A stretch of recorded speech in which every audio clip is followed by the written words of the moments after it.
And so it was this obvious tie-in. Well, okay, we can have Ocean's 11 style heist planning where you see the planning well after you see the operation in motion. And not only does it then stay in keeping with getting the game off the ground quickly, it also makes the scoundrels seem so much cooler because the things that they planned for are actually happening. They're not just like, well, okay, we'll take some guard uniforms in a bag just in case, and then they never comes up. Right. But if you do it as a flashback, then it's like, wow, these people are so clever, they actually brought guard uniforms in their bag. Howdy, friends. I've done a lot of Insider Insight interviews on this show, and I think that this interview with John Harper, the creator of Blades in the Dark RPG and AGON RPG, might be the best interview we've had yet. John details how all of the innovations that he built into his games came about. We learn where they came from, how they came in, how they changed over time. Anybody interested in game design and in how games come to life are going to find this interview fascinating. John is very honest in his approach. And even if you don't play RPGs, I think you're going to get a lot out of this. So sit back and enjoy my time learning how the games AGON and Blades in the Dark came to life as I discuss them with their creator, John Harper. Enjoy. Playing a tabletop strategy game allows you to unplug and test your skills against friends. Every week, Third Floor Wars delivers useful strategies, discussions, battle reports, and reviews to tabletop games like Malifaux. If you want to get better at the games you already play, or discover the games other people are playing, you are in the right place. Craig and Ray welcome you to the Third Floor and the Tabletop Talk broadcast. Craig here on the Third Floor. Today's guest is John Harper of 1-7. Now, John is best known for creating the role-playing game Blades in the Dark. Now, listeners to this podcast know that I fell back in love with role-playing games this past year. In fact, Kyle Rowan of Weird Games finally convinced me to pull the trigger and to get this game. Well, I bought it, watched a few actual plays on Twitch and YouTube, immediately got a group together. We're going to be live streaming this game in a couple days from when this is recorded, but you'll be able to catch it, obviously, when this is released. And I knew I had to try to track down John and get him to talk about this. This game is, it's something else. So I went to the website to kind of figure out how to describe the game. So this is how it's described on the website. It says, Blades in the Dark is a tabletop role-playing game about a crew of daring scoundrels seeking their fortunes on the haunted streets of an industrial fantasy city. There are heists, chases, occult mysteries, dangerous bargains, bloody skirmishes, and above all, riches to be had, if you're bold enough to seize them. You and your fledgling crew must thrive amidst the threats of rival gangs, powerful noble families, vengeful ghosts, and the blue coats of the City Watch, along with the siren song of your scoundrels' own vices. Will you rise to power in the criminal underworld? What are you willing to do to get to the top? Now, I don't know if you look at that, read that, and hear that out loud. It's like, okay, yeah, sign me up. It sounds pretty cool.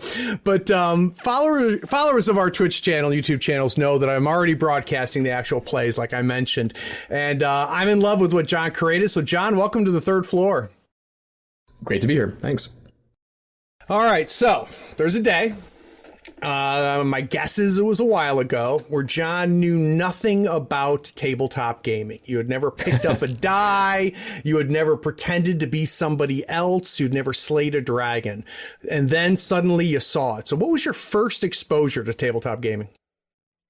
That was in 1984. A friend of mine had gotten second edition Gamma World, which had just come out, nice. I think. And I had never really heard of Gamma World. I'd heard of Dungeons and Dragons. My cousins and uncle had played it, and I'd seen some books at their house. And was already into fantasy novels and comics and all that stuff. So I was primed to really to be excited about it, but they didn't want to play with a 10-year-old. So, I wasn't getting invited to the games or anything. So nothing worse than being excluded by nerds. That's right. So when my friend told me about it, I didn't know what it was. I didn't know it was an RPG when I went over to play it. And we just did this sort of one-on-one, one GM, one player thing. And I'm sure it was just hilarious and weird from the outside to have these two kids like doing, not even knowing how to do it. We didn't have the oral tradition of playing with people who had played with people who'd played with people. So we made up whatever we did that day. And I was totally hooked. So I went and photocopied a bunch of pages out of his book and took them home and just became obsessed with it. And by happenstance, my family moved shortly thereafter. So I ended up with these photocopied sheets and was making new friends in the new neighborhood where we moved. And I said, hey, can everybody come over and play this game? And so we had to sort of make up our own character sheets and make up our own rules for things. And we started this like little game design hobby club basically because we didn't have any actual books and stuff, but everyone was really excited to be a mutant badger or something. Yeah. So it sounds like you were hooked from go. Oh yeah. That I don't have a strong memory of that first session, except that there were robots and mutated rabbits and grass that excreted gasoline, and we set everything on fire, and it was very exciting to have this new kind of experience. And my family, they're creatives, they're writers, they're artists, and so we'd always made stuff in our household and written stuff, and right. So that kind of creative outlet was not foreign to me, but it was this really nice blend of all those different things. And I immediately got out my graph paper and started writing my own thing and drawing my own illustrations, and Marvel superheroes came next. And so I was making colorful charts to roll on for different kinds of outcomes and everything, and using my markers and stuff. So it's funny, like, and I don't know if I were to pull out that old TSR Marvel game or not and read it and go, God, this is garbage. But I do remember as a kid, just like, because I did similar, except I found Gamma World later. You're far more mature for me. I was D&D than Marvel. But I remember just like that's when I got hooked. Was when I played the Marvel game. There's definitely good stuff in there, like that has survived the test of time. I mean, reading it now, it's a little feels cluttered. It feels like they could have made a more streamlined thing, right? In our modern eyes, but it has some really cool mechanics in there that really drive the Marvel comic style, the Peter Parker kind of thing, with the karma system and stuff like that, and having these obligations and responsibilities to your loved ones and things. And it did really, if you wanted to play in that sort of classic Marvel mode where you're sort of hapless in your real life and then you have this heroic side, it worked really well for that. Plus just funny. It's fun to like throw a car and have things blow up. So and I remember my buddy got to be the Human Torch, and I got to be Mr. Fantastic, and it sucked because, like, on paper, the two were not comparable at all. I quickly moved to Wolverine, which solved that problem. So now there's one thing, and we have similar stories in that way, but you tend to mature, right? And not necessarily as a human being, obviously, but as a gamer too. And when that happens, for a lot of people, they kind of quote unquote grow out of it, right? Like I've heard people say, I found girls and I found sports and stuff like that. Other people stay with it, right? And it's a part of their life. So what happened with you as you started getting older? I think it was a combination of things. Part of it was that I just happened to have a friend group that cut across all the cliques of that kids usually have. So in our game group was the captain of our football team and the debate people and band people and the goth kids, and we had been playing Marvel and our homebrew stuff together before we were sort of in those cliques, right? And then we started playing BattleTech at lunch. Play for keeps miniatures, winner keeps kind of like games and stuff like that. And that whole clickiness of who you sit with at the lunchroom and who you walk to school with and all those things we kind of created this weird bubble where everybody was in it together, and they were also in their own things. Like Bill was still in his like football, you know, friends and stuff. But I think that helped sustain it, and it also created interest from those circles of people that usually wouldn't have been interested. They would have been like, oh, that's weird nerd stuff. Right. But like their cool friend with the cool car is playing it. So they were like, well, maybe it is cool. I don't know. And so when I hear the stories of people and they're like, yeah, all the nerdy reject kids play D&D. I totally get where they're coming from, but that just didn't happen in our particular set of friends. So that helped sustain it for a long time. And then by the time high school was coming to an end, roughly, I was writing games pretty seriously at that point, and some of my other friends were too. So moving into college and then coming to Seattle, and in the early days of Wizards of the Coast and that stuff, it kind of just kept going. It just was a continuous thing. So every one of us that have played these games, John, has created our own stupid homebrew. We've done, we've created our own worlds and stuff like that. We've all done it, right? But something happens for some people, and you're one of them, where you say, either, I don't know whether you take it more seriously, you're more diligent about it, or you're just better at it. It becomes more than just that. At what point did you start to realize, shit, I really like this, or maybe I'm really good at this and I want to take a shot at it? Or did it just kind of happen? It did kind of happen organically. One of the games we played in junior high and high school was this game called Talislanta, which is this old weird fantasy game from the early mid 80s. That was self-published by its author and creator Steve Secchi. Back when it was totally viable to, as a creator, you had this like massive network of brick and mortar comic book and game stores that you could sell into. Even if you were a small time operation, you could move 5 figures worth of books at that time. And so Steve's bizarro fantasy, they're sort of like acid trip, 70s counterculture underground comics kind of inspired. Sure. Yeah. And they looked like nothing else on the shelves, and we got really into it. Really interesting system. One of the first game systems that had the kind of non-binary outcome, the kind of success, and then a success with a cost, and then so once you play that kind of thing, it's hard to go back, And this was in the 1989-ish, and we were like, wow, this is so cool. Yeah. So we were into Talislanta. Nobody really knew what it was, but in our group, it didn't matter because, again, it was that organic thing where we were just playing whatever. It's not like people were showing up and going, oh, why don't you have the new edition for AD&D or something? So I started to write sort of hacks or new settings and new ideas with the Talislanta system underneath it, space bounty hunters and stuff like that.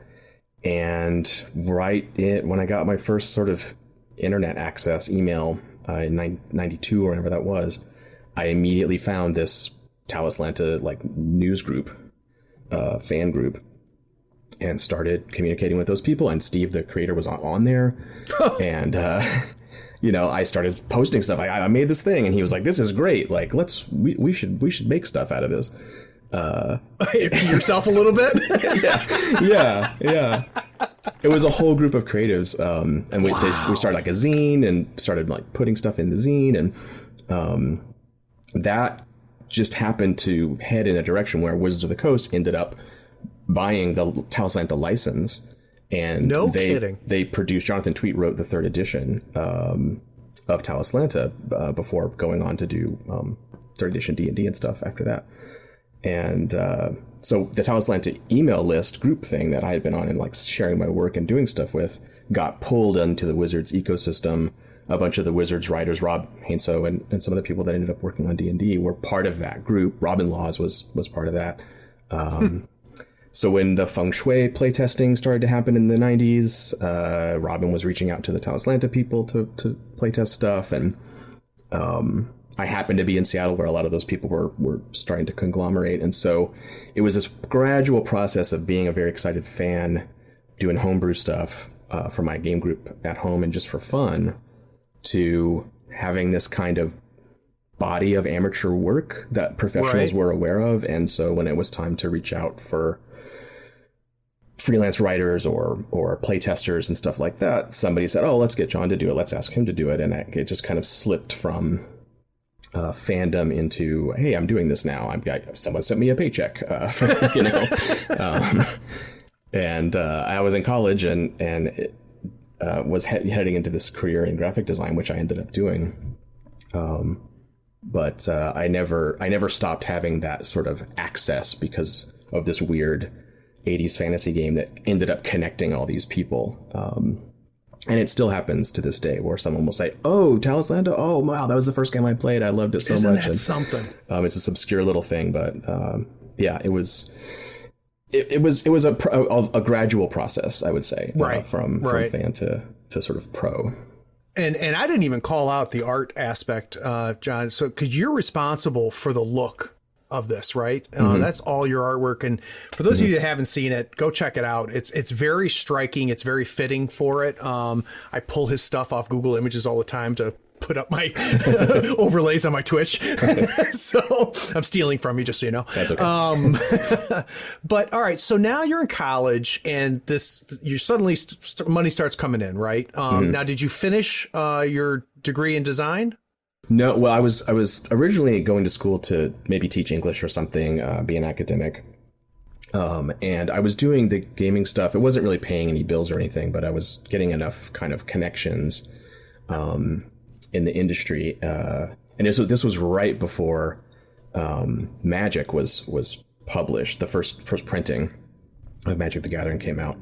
And Wizard was doing this game called Everway, which was another Jonathan Tweet experiment. Wow. We play tested that and feng shui and stuff. That was more like a fun side hobby for me. But what I was starting to do for work was graphic design, because back then in 95, 96, you were a website designer if you had Paint Shop Pro and Notepad. Yeah. And I did. So my friend and I started doing this sort of side business where we designed websites for like banks and stuff. They would let us do that because there was nobody else who did that. There's nobody else. Yeah, I remember that. Yeah. And that became a job. And he was sort of the main coder side, HTML, but still coding side. And I was the graphic side. And eventually that just overtook our time. And I didn't finish my degree, and I was working full time as a graphic designer before I got a degree in anything. And I didn't go to school for graphic design even. So that's another thing that just kind of was a thing I started to do until it overtook my hours and was starting to pay my bills. And when you get in that situation where you're like, I guess I'm an artist. Yeah, this other way is paying my bills, and then school is sapping my bank account, so I know which way I'm going to go. Oh, that's funny. And I had a 20-year career in as an art director, and before transitioning to full-time game design in 2015. It's funny. We had Dennis Detwiller on the show, the guy that created Delta Green, or one of the guys, and he was in that orbit too. There with. I have a story about Dennis actually. Let's hear a story about Dennis. Well, it's not specifically about Dennis, but Pagan Publishing was here in Seattle, and John Tynes had written this game called Puppet Land, which is this bizarro little game where you play with a stopwatch. You play for exactly an hour. You only speak in character. You're these little puppets. It's like a Punch and Judy kind of situation. And we have played it a few times, and my friends were making marionettes and shadow puppets and doing voices, and it was getting out of control. So I told John about it on the internet, and he said, "Oh, that sounds really cool." And don't I know your name for some reason? And yeah. I did stuff for these games and things, and we're working on publishing a thing. And he goes, "Oh, you should come over to the Pagan House, and let me show you the ropes, like how to contract distributors and all this stuff." So we went over there, and as I recall, Dennis was there painting a cover or something in the basement at the time, and we didn't actually meet. It was like we walked through, and he was kind of like, "Yeah, it's Dennis." But it was like being at, I don't know, it was like in the heart of the beast there, where all this stuff was happening. And that John in particular helped us out so much and gave us so many connections and helped us get our first game publications out into the world, and was just a huge supporter of us creatively and as a I've as only a ever peer. heard good things about John. Yeah, I've never met him. He's on my hit list to get on the show. That would be great. Yeah, but you are not the first person that has only ever spoken kind words about him. We're going to get deep into a lot of your actual creations when you start, publishing and getting at a whole nother level there. But before we do that, I'd like to get an idea of what non-Harper games are you playing now? So what when you take a break, and well, first of all, do you play games for fun anymore? Oh yeah, you do. Yeah, okay. Yeah. I try to, for the most part, I try to think of my job as a game designer first and foremost to play games and fill notebooks with ideas, and then secondarily to produce games. I feel like putting play first helps me a lot as a game designer, and I think that's true for a lot of creative things. If you're reading stuff that excites you, you're going to be more excited to write, and yep, it's kind of in that vein. And not just that, but staying informed about the state of the art is important to me, and I try to always be playing something very, very recent if I can, and also kind of catching up on the swaths of games that I haven't been able to. I keep like this sort of spreadsheet, and it's hard to count, but 350-ish RPGs is where I am at this point, and I'm trying to get to 400. Wow. But yeah, I take it pretty seriously, and that was helped along. But I had a game group for a long time where we played 3-shot series, and we played as many games as we could, and just switched GMs. And so, in the course of a year, even we would play just a bunch of different games, and that helped pad those stats. But I also kind of see a bunch of other approaches to games and things. So yeah, I'm always playing something, and right now. I just started the other night. I ran the first session of a Monster of the Week series, which is sort of like supernatural TV show RPG. It's based on Powered by the Apocalypse, right? Yeah. Mm-hmm. Yep. That's another game that was a big influence on me. Vincent and Meg and I are friends in real life, but when Apocalypse World was first being formulated, and I got the first email of like, hey, look at this, I have an idea for a thing, and it just blew my mind.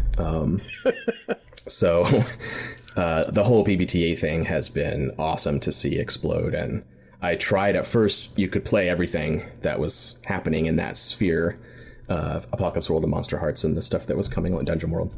Yep. And now it's just like this massive sea of things, and way far behind in staying current with that stuff. But I have this game group that's kind of the all-star group, the best RPG group I've ever had, and we are loosely planning on trying to do some kind of case study thing to try to communicate some skills and techniques used at the table, which is as opposed to like writing a role-playing game, like instead right. Talking about what we do, how we make decisions and stuff like that. Yeah. Who knows if that's going to materialize, but we picked Monster of the Week because it suits our group's kind of dynamic of the irreverent, wisecracking team of people doing dangerous stuff. So, but I found the game really cool. It's got some PBTA innovations in it that are now like many years old, but they're integrated in a way that's really cool to see. So that's been fun. We only did one session so far, but yeah, that was really good. So when you're playing that, John, and maybe that's not a good example because you've got kind of a side thing that you're doing with that, right? Mm-hmm. But let's say that you're sitting down with a game, it's just with your buddies, and how often does John the player get to take over versus John the designer? Like, do you find yourself going, "Oh, that's really interesting how that worked"? Notebook. Yeah. Like, or can you unplug and just immerse yourself and just play the game? I think I tend not to completely unplug. Yeah, I think just in general, I think our local play culture I say our, like this group that I'm talking about, but also kind of there's a part of the Seattle sort of indie RPG scene, I would say, doesn't value immersion in that way a whole lot. There's kind of a culture of play that's a little more meta. Interesting. And has a tendency to really keep this sort of player-to-player channel open at all times and say things like, oh, that's interesting. John, like, I think that's an interesting thing you just said, Shannon. And we're kind of like, I don't want to oversell it because it's not like very disruptive to the fictional it's like Mystery thing. 3000 of your role-playing game. It is. It's like a director's commentary track or something, you know? Right. It's not super disruptive, like it's constantly happening, but it is always there. And we also have this thing where we will sort of make this meta decision in the best interests of the game. So we'll be like, okay, wait. I think what we're trying to do here is get to that really awesome showdown at the explosives factory, and can we just this scene ends. Right. Everyone says the things that they say about the thing. Now we cut to the van smashing through the gate and everyone's shooting.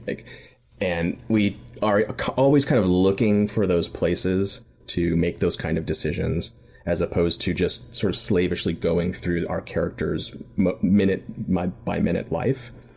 And I think because of that sort of play culture, right? I'm never fully immersed, so to speak, anyway. So my designer brain is also going to be engaged, and everyone in the game group is a game designer too. This particular group, so we're commenting as we're doing something really fun in the fiction. Sage Latora, who's in that game, the co-author of Dungeon World, is in that game, and he'll be like, ooh, that's a really interesting way to do that. I like the way they have this movie structured. And we're like, yeah. Anyway.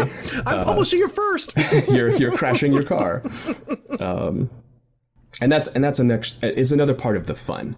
Sure. I think if that was a detracting component for somebody, then we definitely wouldn't do it. It's a thing that everyone enjoys. So, well, it's part of your play, right? So it happens to be tied to the way your brain is wired, right, and the way that you do things. But what do they say? That we get to decide what our play looks like. Nobody else gets to dictate that. So that's interesting. So guys, the Insider Insight series is my opportunity to bring on writers, designers, developers, artists, and other tabletop gamers to talk about what they do, why they do it the way they do it, and really kind of try to pull back the curtain on what they create. So what we're going to do is we're going to talk to John today about obviously the concept and the setting for Blades. We're going to talk about some of the, what I consider very innovative mechanics, and really just it's different than any game I've ever seen. Now, granted, I don't have a spreadsheet of 400 games, but so it doesn't take much to impress me, John. So don't get too big-headed about it. But I really want to explore that. And last but not least, John's got a new game that I can't wait to talk about. So we'll take a quick break. We'll be right back.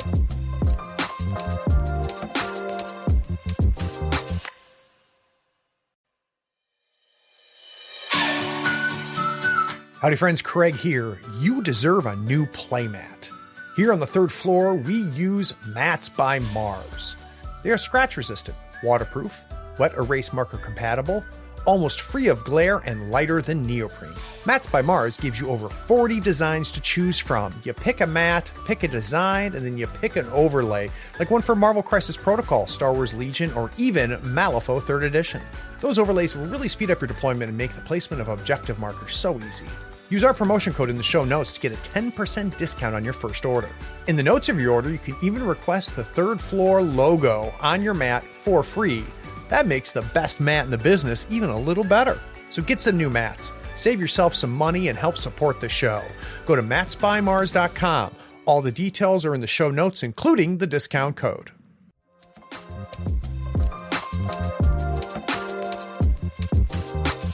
So now we get a sense that, John, playing a ton of games, has kind of wandered into design and gone beyond just, my homebrew world, has surrounded himself in an atmosphere with fellow people that have the kind of the same like-mindedness.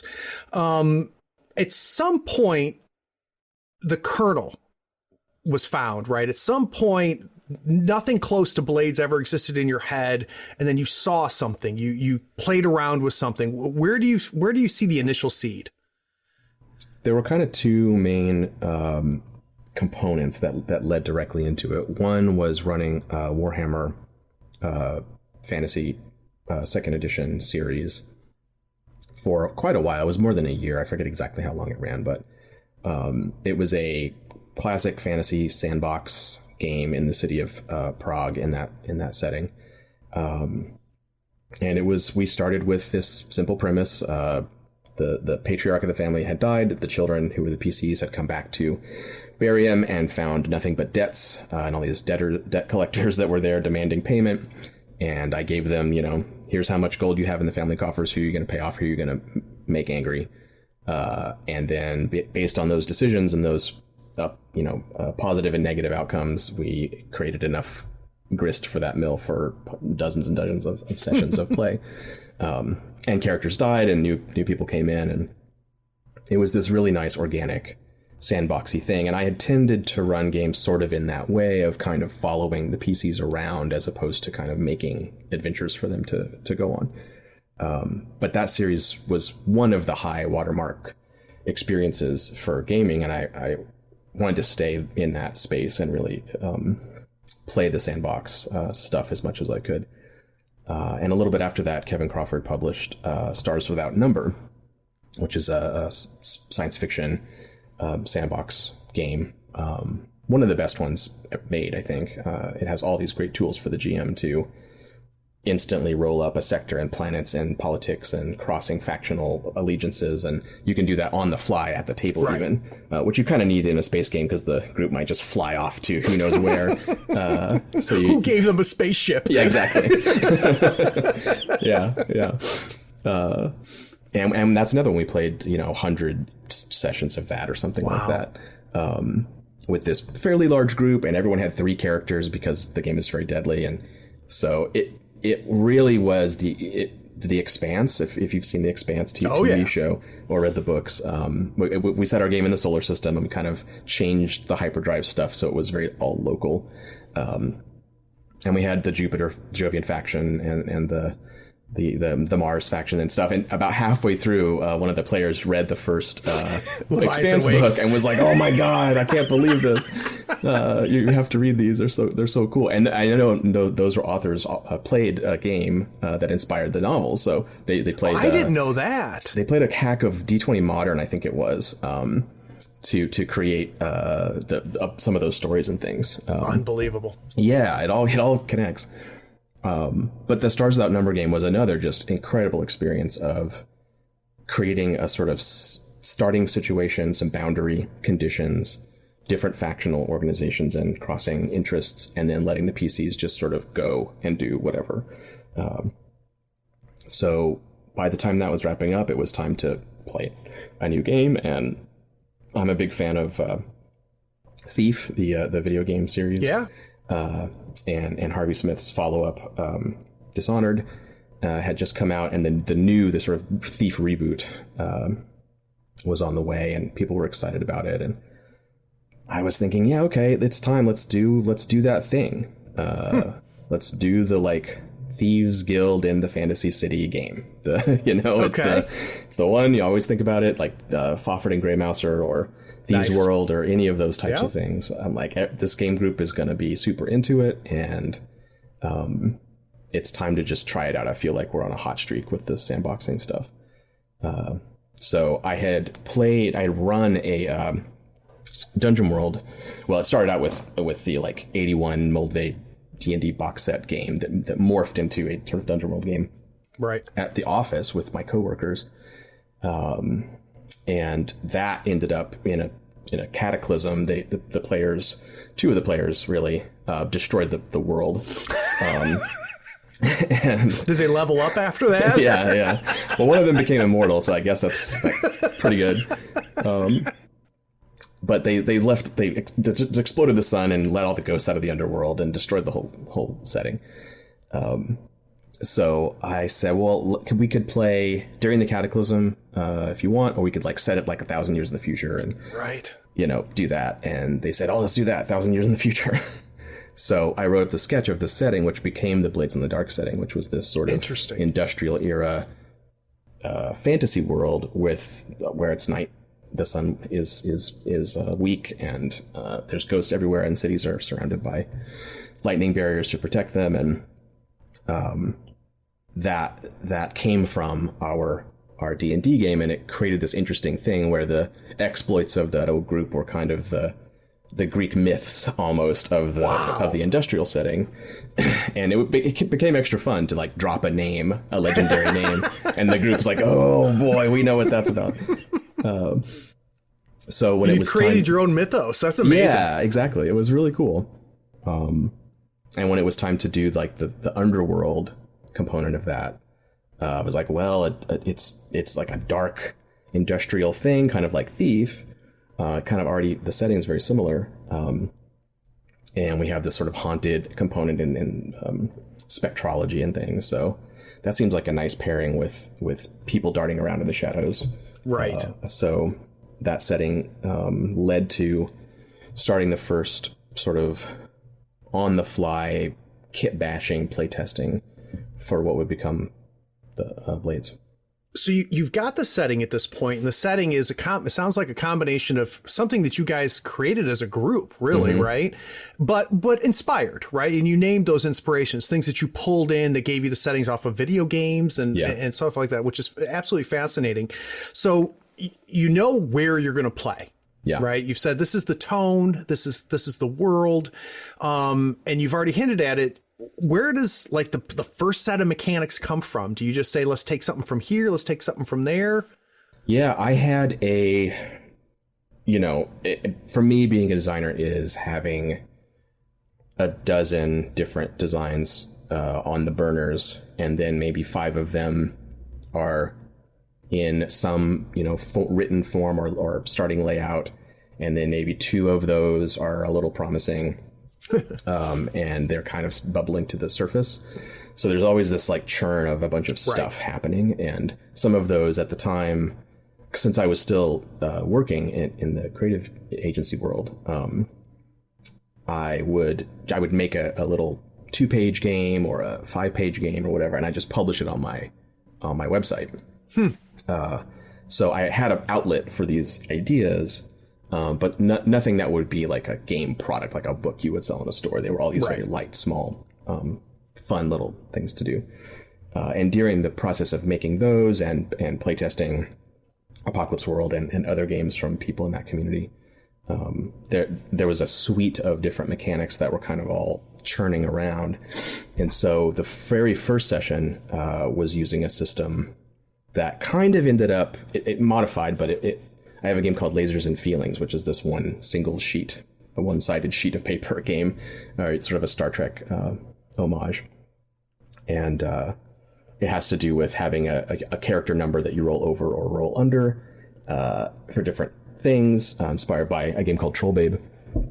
And that was a very easy, simple way to get started, since the setting was already fairly evocative. Right. And what the characters did was well understood. I thought, okay, let's do it the simplest way possible so we can just play tomorrow. And this kind of over-under mechanic is extremely simple. So we started there, and I find that this works for me for most of the designs I've taken to completion, is starting somewhere where there's a character sheet with enough graphic design to make people understand what it's supposed to be. Like, ooh, this looks like dark gothic fantasy. Okay, I get it. Yep. Some words on that sheet that make you excited, like what's a whisper, what's a leech. That I want to know what that is. That's interesting. And then enough of a mechanic to just get through a session of play without a lot of friction. And then over time, you can add and where there's obvious holes, and you can patch stuff and change. And so we started with this very simple roll over under, roll a single d6 kind of thing, almost flipping a coin, really. Yeah. But that group was really into it. They were into their characters. They were into the situation right away. Couldn't wait to show up next week and play. So we did that for 2 years. We played. Wow. We played. I iterated next week, Dylan would show up and say, so do we have new character sheets? Like, yep. Yes, here you go. You have to Same recopy name at the top, yeah. right? Recopy all your stuff over. Wait, I don't have any of that's not on this new sheet. Yeah, well, it's gone now. And yeah, for just about 2 straight years, almost not missing a week. Just played and iterated until we got to the bones of what the kind of primary Blades in the Dark things, position and effect, and we'll talk about some of that maybe, but using clocks the way we use them and those things, once they started to solidify, then we kind of were like, oh, this is going to be a thing to finish and turn into a book. Before that, it was just a fun experiment in, can we do a cool Thief sandbox game? Right. Yeah. So I'd be curious, John, let's say I go to the Harper archives, right, where we've got all of these old character sheets, all these iterations, and I were to pull them all out and lay them out in chronological order. Where would I find what I as an outsider would say, there's Blades? Yeah. Like that's when it became Blades. When do you think that happened, and what was it? I will tell you. I will also say that I have a YouTube channel, and one of the videos, I think it's one of the most recent ones. Well, recent is like from years ago, but I don't post a lot on YouTube. Your annual posting. Yeah. My friend Andrew and I, we walk through all the character sheets and talk about the development and what changed with each version. So for people listening that are like really interested in the real answer, you can go watch that YouTube video and see all the nitty gritty of what changed. But yeah, I would say that the real solidifying moment was when the crew sheet really arrived, which is in Blades. You can be a bunch of different types of underworld crews. You can be thugs, which we call bravos. You can be assassins. You can be thieves. And that the type of organization that you're sort of striving to become has its own character sheet. And that wasn't something that I had ever had in a role-playing game before, and it was a constant issue in our Stars Without Number game, which it was kind of a fun issue, but almost every week someone would say, what are we trying to do? Are we space pirates? Are we like, what are we trying to do exactly? Right. And having that solidified choice was cool to say at the start, this is how we're going to focus our efforts. And then having it be, it's kind of its own character. Like they always say about Firefly, like, Serenity is the ninth character or whatever of the show. Once it became its own sheet and its own thing, it just changed everyone's perspective on what the game was and really helped it have an identity. Right. Separate from, we could just be playing D&D, but we're a Thieves Guild. Once we got to that character sheet for the crew, it started to take off. And then later, the things that people now think of as kind of the primary features like flashbacks and stress and the position system and stuff like that. They came in a little later, and they were refinements of existing things that got sort of whittled down into their final forms. Got it. So I'd be curious. So we start with the world. We've defined the world. We've got that. We've got some mechanics coming in. We've got mechanics coming out. We get things that are changing mechanically as they go. Does the world change in that process at all? Or was the world that you started this in the world that we play in now? Yeah, it's pretty much the same. No kidding. It was started with, there's a starting situation in the book if you want to have one for your first games, where the leader of this gang called the Lamp Blacks brings you into his office in his turf, and he says, hey, the gang that used to run this territory, their leader's dead. There's no one here to keep the peace. We got an old vendetta against our enemies. We're going to go take them out. You're either with us or against us. And so it's a little kickoff thing for the group. Like, are you going to piss off this guy because he's very powerful? Are you going to go along with him and then be put up against this other group that's too tough for you to fight? Are you going to take the third option and just like not do either of those or whatever? That was on almost the first sheet of the first week that we played. That starting situation was there already. And then the exact names of everything started to, shift. The map of the city got sort of morphed and updated over time. The factions grew and shifted around. but almost all of that stuff, the seeds of it were there from the beginning. But because we were playing every week, I wasn't just like designing a game. I was like showing up to run a role-playing game. So I had to do prep for like, well, who is in charge of the ghosts and stuff? Somebody must be. I guess I need to put something in for that. Right. So it over time it grew, and a huge chunk of the setting material came from our actual sessions of play, the names of NPCs and all of that. So that's neat. It was less of a huge writing chore at the end. I still writing the book took a couple of years. It was a big project for me, but the ideas were there. They needed to be beaten into shape and written and edited and everything. So let's say that you're taken to lore court, okay, and you're being charged with stealing, right? Yeah. So if someone says, okay, your whole world, John, is just a Frankenstein monster of everything that's always existed before, and you're guilty of just stealing from here and there and stuff. Yeah. Which is there something that you could say, you know what? Yeah, that's where it started. But now that I look at the world, this part's original. Like this was born of all of that. Do you see something that you think is signature, something that you say, yeah, well, this was new? In terms of the setting, not particularly. There's like a confluence of different things. There's Thief and Dishonored, obviously. There's the real world, the drudgery of early industrial London, let's say. Right. The whaling industry is a huge factor in all fiction. I think whale punk has even been coined for games and stuff that draw on that kind of early industrialization period. And also the way that the sort of nobility and the world of kings is coming to an end, which is a problem in Blades in the Dark because the Emperor is an immortal sorcerer that can't be defeated. So that changes things. Yeah. But I think in terms of sitting at the table and playing it, something that a lot of people comment on as a kind of unique thing lore-wise for them is access to this kind of spirit world, as another vector for doing stuff. Vector's a great way to describe it. I guess kind of in the way that the Matrix is in Shadowrun or something. I get sort of like that. Yeah. It's not quite the same, but there's this direction you can move in that isn't just knives and cudgels and sneaking through shadows. There's this other thing you can do that, and it's not casting spells either, which is how a lot of fantasy stuff typically handles that.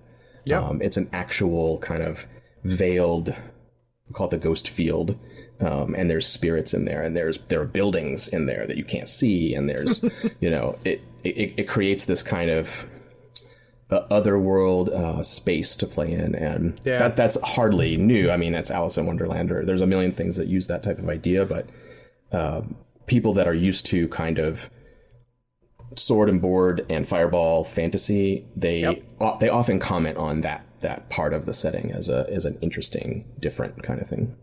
And was that there at the beginning, John, or did that appear through play as well? It was there from the beginning.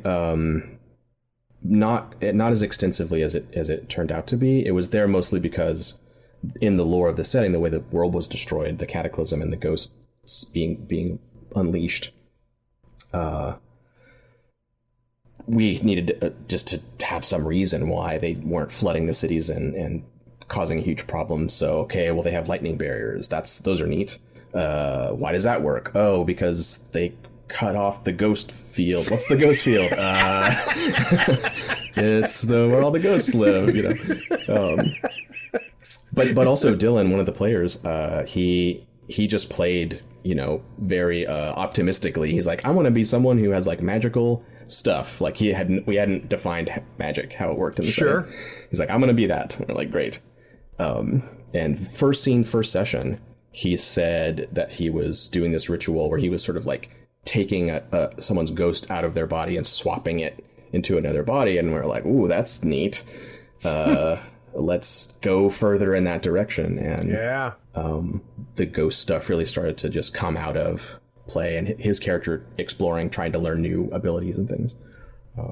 So one thing that I think is really neat, John, is, so I'm an old dude, and played role-playing games for a long period of time, took a long break. So like the last time I was playing hardcore role-playing games, it was like GURPS second edition, right? Mm-hmm. And so the world I walked away from when I stopped playing role-playing games, what was the thing then was kind of that open world GURPS, a system that can handle anything. And when I came back a year ago, so much had changed. Yeah. So much has changed. And one of the things that I noticed was the specialization, where now what we're going to do is we're going to create a system for something very specific.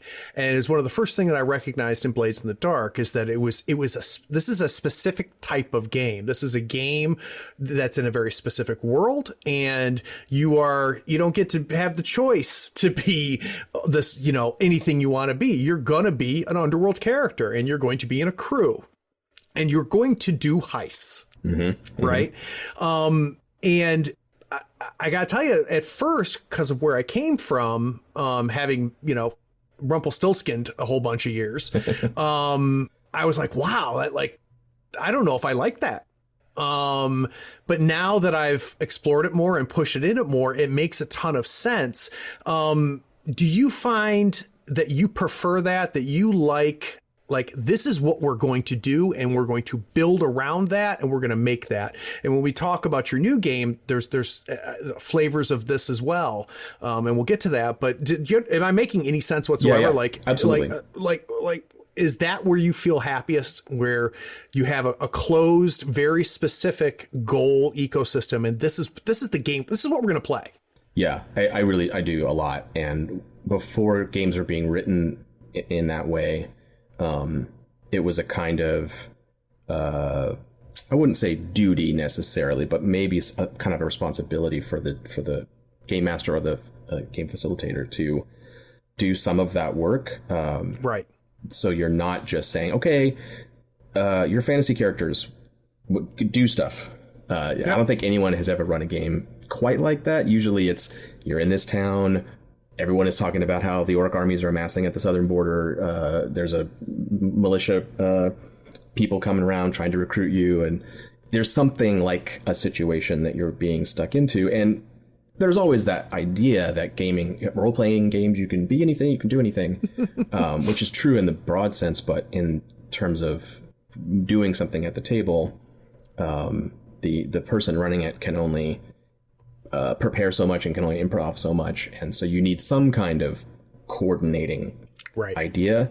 And then the other thing that came up a lot, especially in our when we were younger playing games, it was just chaos. People weren't paying attention, and we were just shooting free throws in the backyard while we're trying to play, and anything goes, kind of mayhem. Under those conditions, you really do. People can feel like they have to restrict themselves to not ruin the game, air quotes. Interesting. Yeah. And so oh geez, I don't know. We did this whole setup, and we're in session 6. My paladin wouldn't even be here. This is for me to even say that I go along with any of this makes no sense. I should just leave.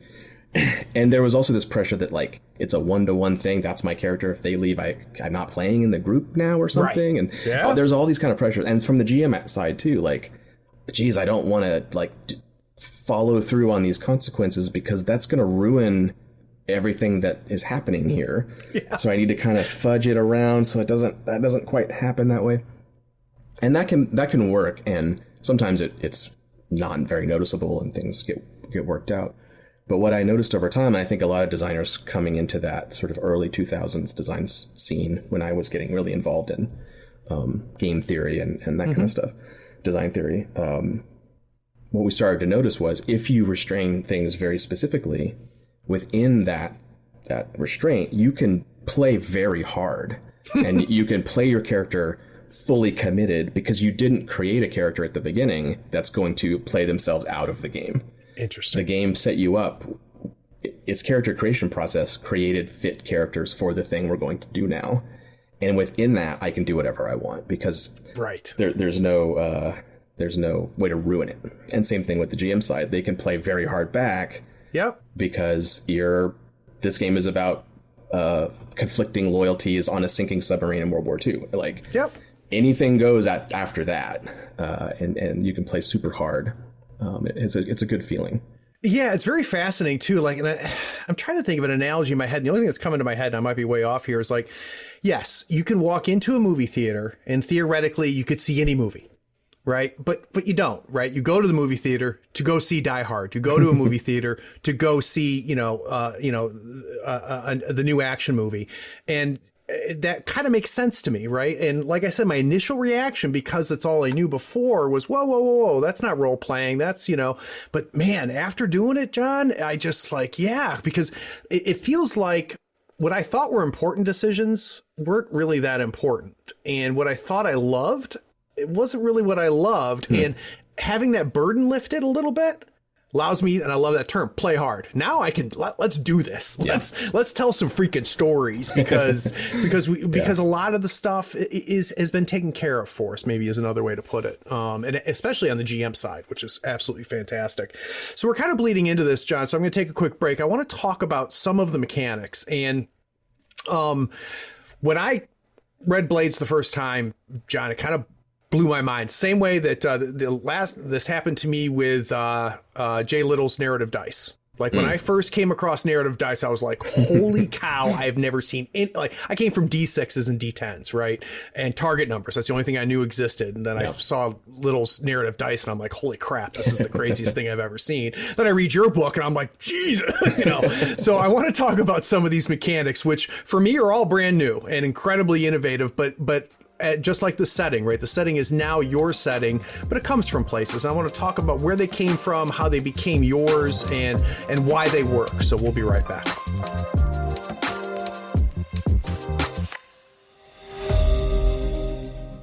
Howdy friend, Craig here. Is this episode making you realize you need to buy some models?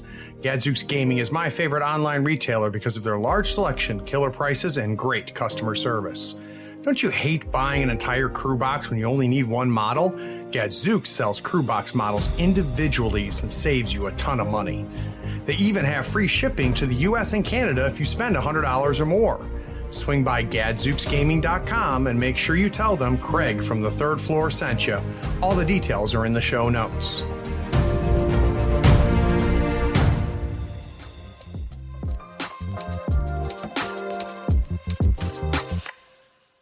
So I wish I could take everybody back. So listeners heard the moment on our 100th episode, I think it was, that I was talking with Kyle from Weird Games, and he, brought up, we were talking about things that influence him as a designer and stuff that he's playing now. That's what it was. And Kyle said, he goes, I love Blades in the Dark. And everybody else on the podcast is groaning because apparently that's all that Kyle talks about is Blades in the Dark. And, your game was on my radar. I've now picked up some people, a circle of RPG people, that I lean on. And your game kept coming up. And I'm like, oh, that's interesting. Had heard of Powered by the Apocalypse, had not delved into that. So some of that stuff was tangentially understood it, but didn't know it. So finally I'm talking to Kyle and I'm like, screw it. I'm going to order the damn book. So I get the book, John, and I start flipping through it, and it blew my mind because there were, at each one of these mechanics that I want to talk about, there was my initial reaction and then the, oh. So for those listening, if it's all right with you, John, I want to kind of walk through it.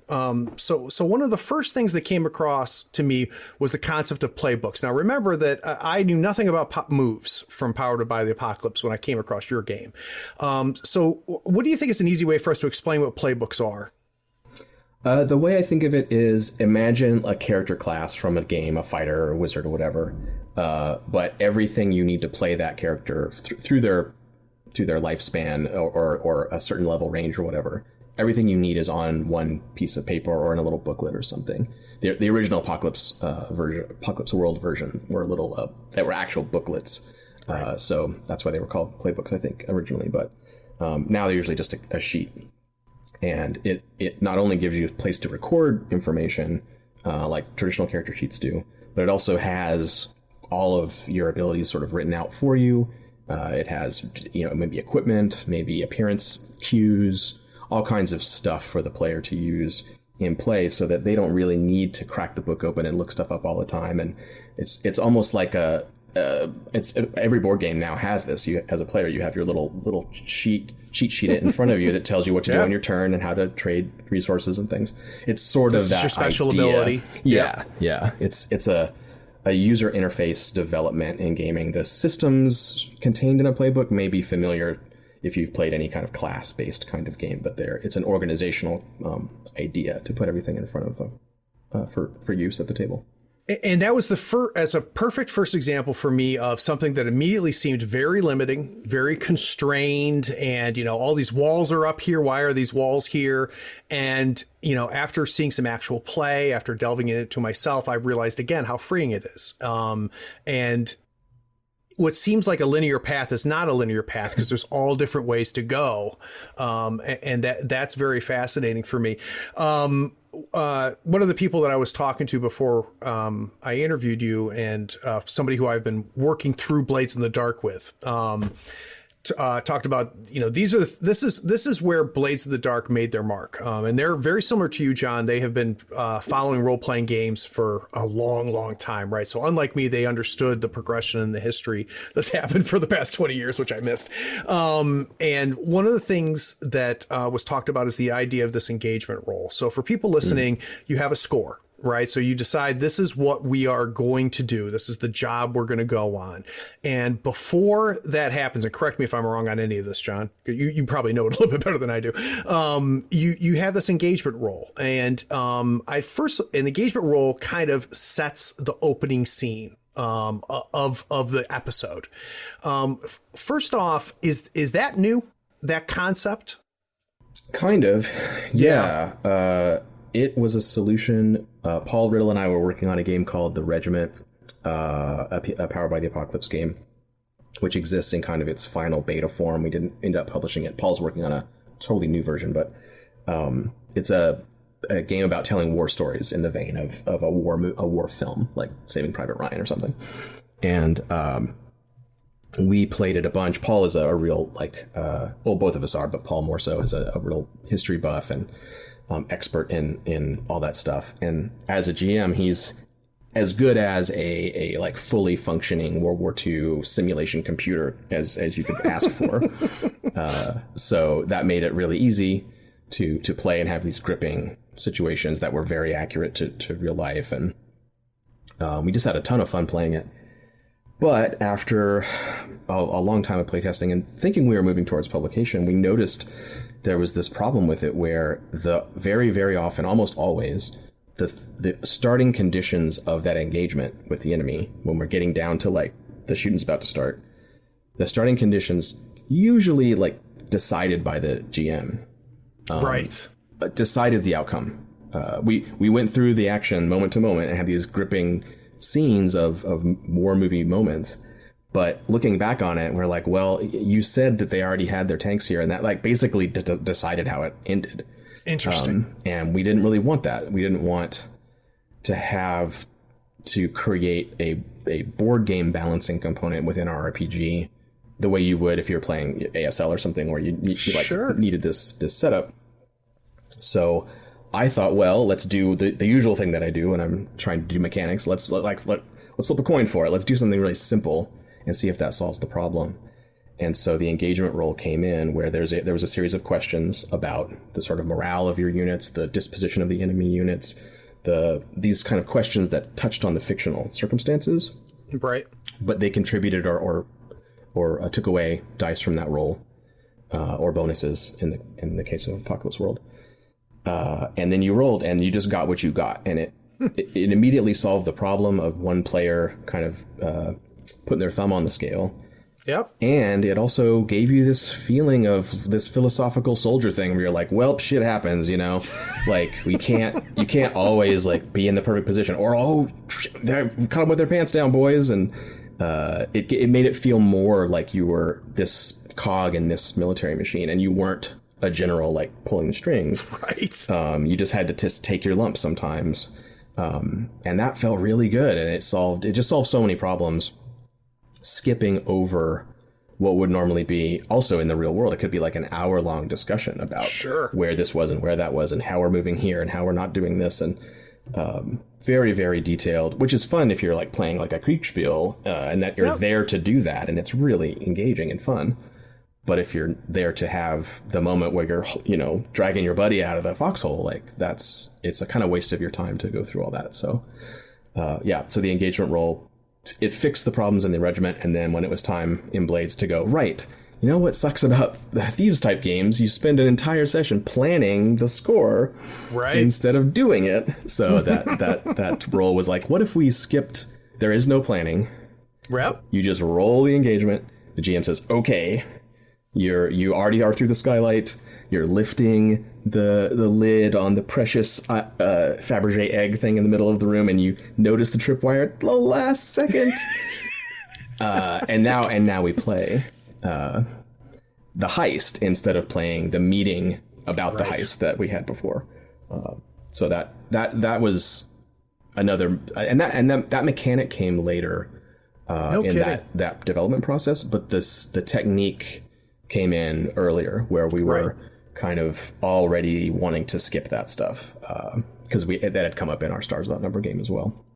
It's something about it that I didn't realize till I spent some time with it, John, was the reality is if we're trying to mimic some sort of real fictional life, whatever the hell we're doing, right, when we're role playing, you can plan all day long. Right. And, you know, nobody survives the first punch from the enemy. And it almost captures that, too. Right. So there's factors that are going to add dice. There's factors that are going to take away dice. But ultimately, you don't know till you get there what the hell's going to go down. Yep. And you've already hinted at it. And this was the other one that took me a while to digest. And so concept wise, we're going to drop you into the middle of the action. You tell us, what's the job? How are you going to, what's your approach to that job? Are you going to break in? Are you going to try to talk yourself in? So on and so forth. But then we're going to drop you there. Scene. We're going to start the movie. We're going to start the episode. And there's no planning. And like conception, I'm like, oh shit, that's great. That's great. But then I'm like, well, how the hell does that work? And that's where this concept of the flashback mechanic came in, which I'll be honest, when I first read it, seemed kind of gimmicky to me. But you kind of have to put it on to realize it. And you could describe it better than I could. And I'd love to understand how that came about. So the concept again is that it sounds like you wanted this desire to go, let's start playing. Yeah. I always am in that mode. I'm always very impatient to get the game going. In role playing in general, it can be tough. People tend to be low energy at the start. There's chit chat. Yep. There's, you know, getting anything off the ground can be tough. And then if the first thing you do once you get going is you have an hour-long meeting about how many windows are on the second floor, it better known as Shadowrun. Yeah, I played a lot of Shadowrun. Yeah, and had fun with it. But yeah, it's a problem. And so yeah, the engagement role solved that problem, but it did create that new problem where players rightfully would say, well, my character, like, they would actually plan stuff. They wouldn't just jump into I mean, some characters would, but most of them are going to plan things. So there's a central kind of resource for player characters in the game called stress, and you can willingly spend it to sort of boost your character to do more stuff. You can suffer it when you resist bad outcomes and that kind of thing. And so it was this obvious tie-in. Well, okay, we can have Ocean's 11 style heist planning where you see the planning well after you see the operation in motion. And not only does it then stay in keeping with getting the game off the ground quickly, it also makes the scoundrels seem so much cooler because the things that they planned for are actually happening. They're not just like, well, okay, we'll take some guard uniforms in a bag just in case, and then they never comes up. Right. But if you do it as a flashback, then it's like, wow, these people are so clever. They actually brought guard uniforms in their bag. And in exchange for that cleverness and that freedom, because you don't want it to just be sort of Calvin ball where you're just kind of making up, well, now I have this and now I have that. The stress economy really makes that work. So you have this limited resource. You need to kind of pick your moment, choose the thing that's going to have the biggest impact, and then burn your stress. And then it's up to the group if they want to actually go back in time and play a scene and have it be this kind of interesting fictional moment, or if they want to just gloss over it and be like, right, this guy, you bribed him last night in the bar and he winks at you and he opens the door and lets you in. So it can be very light touch. It can be like dramatic scenes where we've kidnapped his family, or you're like, oh shit, okay. And that lets you set the tone of what kind of heist movie you're doing. Is it dark? Is it lighthearted? That kind of thing. But those two things kind of needed to go together. Once you have the engagement role, and you don't want to be a hapless GI in World War II. You want to be a cool scoundrel. Right. The flashback mechanic needed to pop in there. So what's neat about that for me is you have the stress resource, and it's got several things pulling at it. There's pressure coming from everywhere, and I like your phrasing of you need to learn to pick the moment, right? You need to know where to go.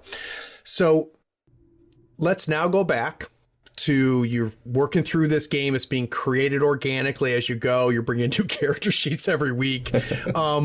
Where does suddenly someone go flashback? Was it you? Was it a player? Was it something you thought about between sessions? Like, and it sounds like engagement role may have been first. The engagement role was definitely in work in the regiment, which was being developed kind of at the same time. Right. It didn't get ported fully over into Blades for a little while. But the flashback wasn't a mechanic exactly. We weren't charging stress for stuff. It was the first scene of the first session of the first playtest, though. Because the very first thing that happened was our buddy Ryan, who's kind of legendary in our local gaming scene as the most reckless, look before you leap kind of player. The opening scene was this character, the Bajo boss, Lamp Black's leader guy type, leaning on them and basically saying, look, you know it and I know it, you're disposable nobodies. I need to take out, there's an enforcer here from the Unseen, which is a gang in Duskfall that's like one of the worst because they have this magical effect on them where you can't know who's a member. And so the fact that he knows this guy's a member is weird. He shouldn't know that. And then also the starting PC should definitely not mess with an Unseen assassin. That's a terrible idea.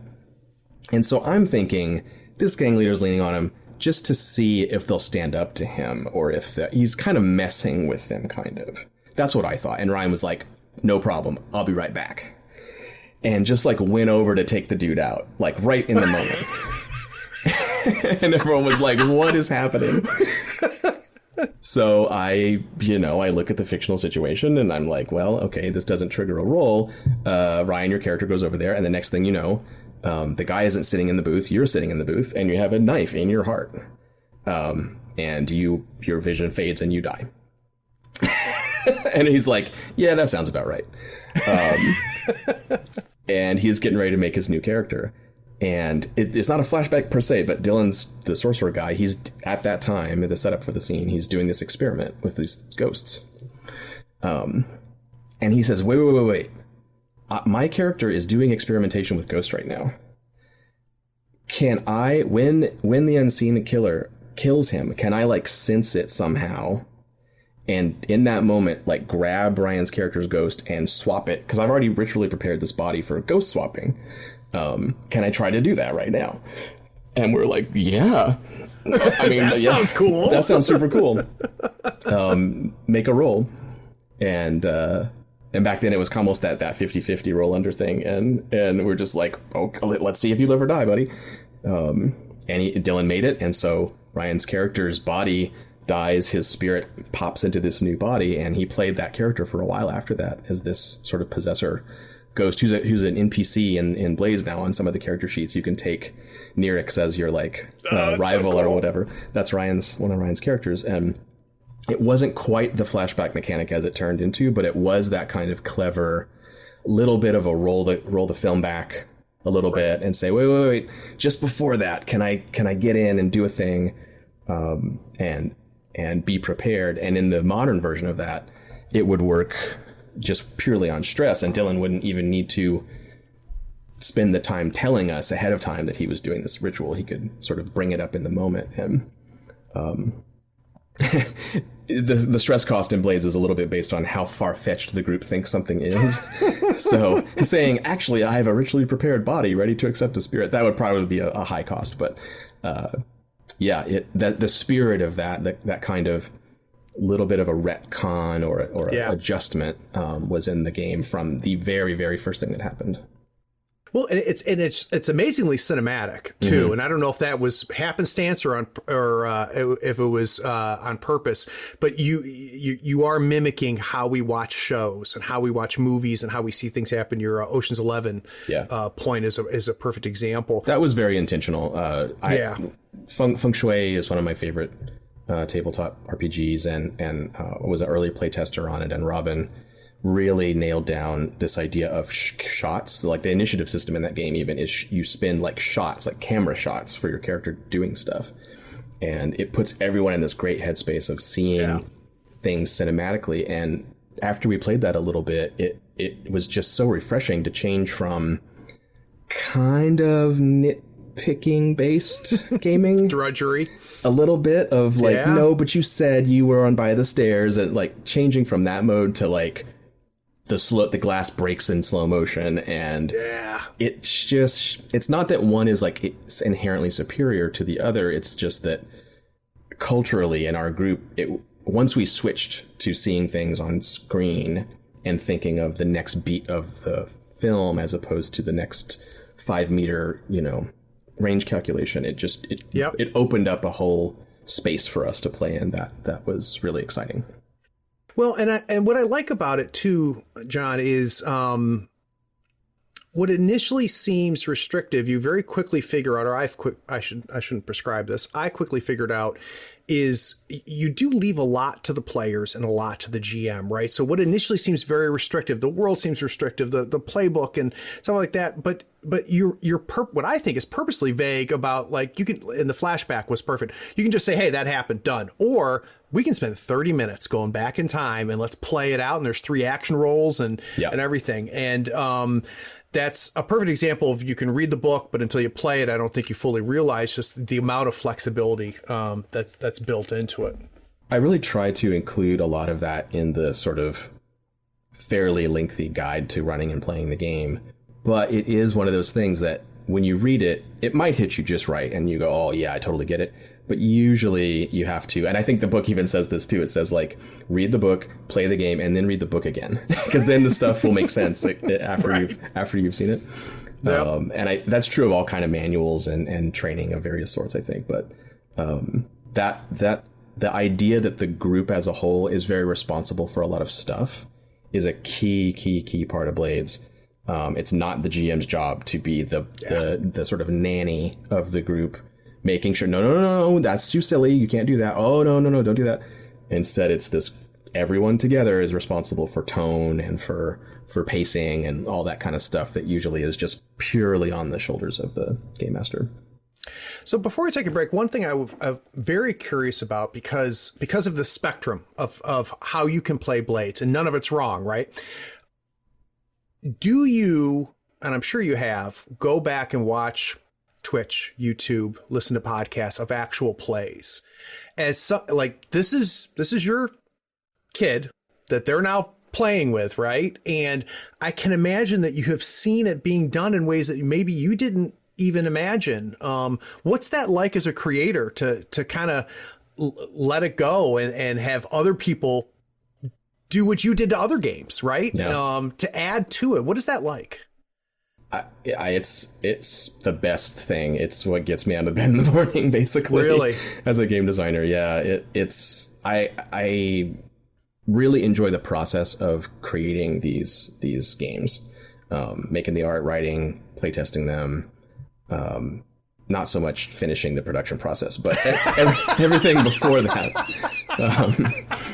Everything before that. You just want to do the engagement rolling. Yeah.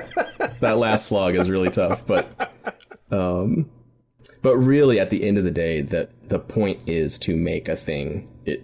I've used this analogy a lot. It's like, in a way, it's kind of like making an instrument for somebody, and you can get really obsessive about just how you're staining the wood on the cello and just how you're making the scroll work. And as a artisan, you can be super into that. But really what you're doing is handing this to someone, and then you really want to hear them play something on it. And I think for me, it's just so endlessly gratifying to see people do shocking, surprising things, or just what I expected or whatever. But just to have them use it as a tool to express themselves is just a delight every time.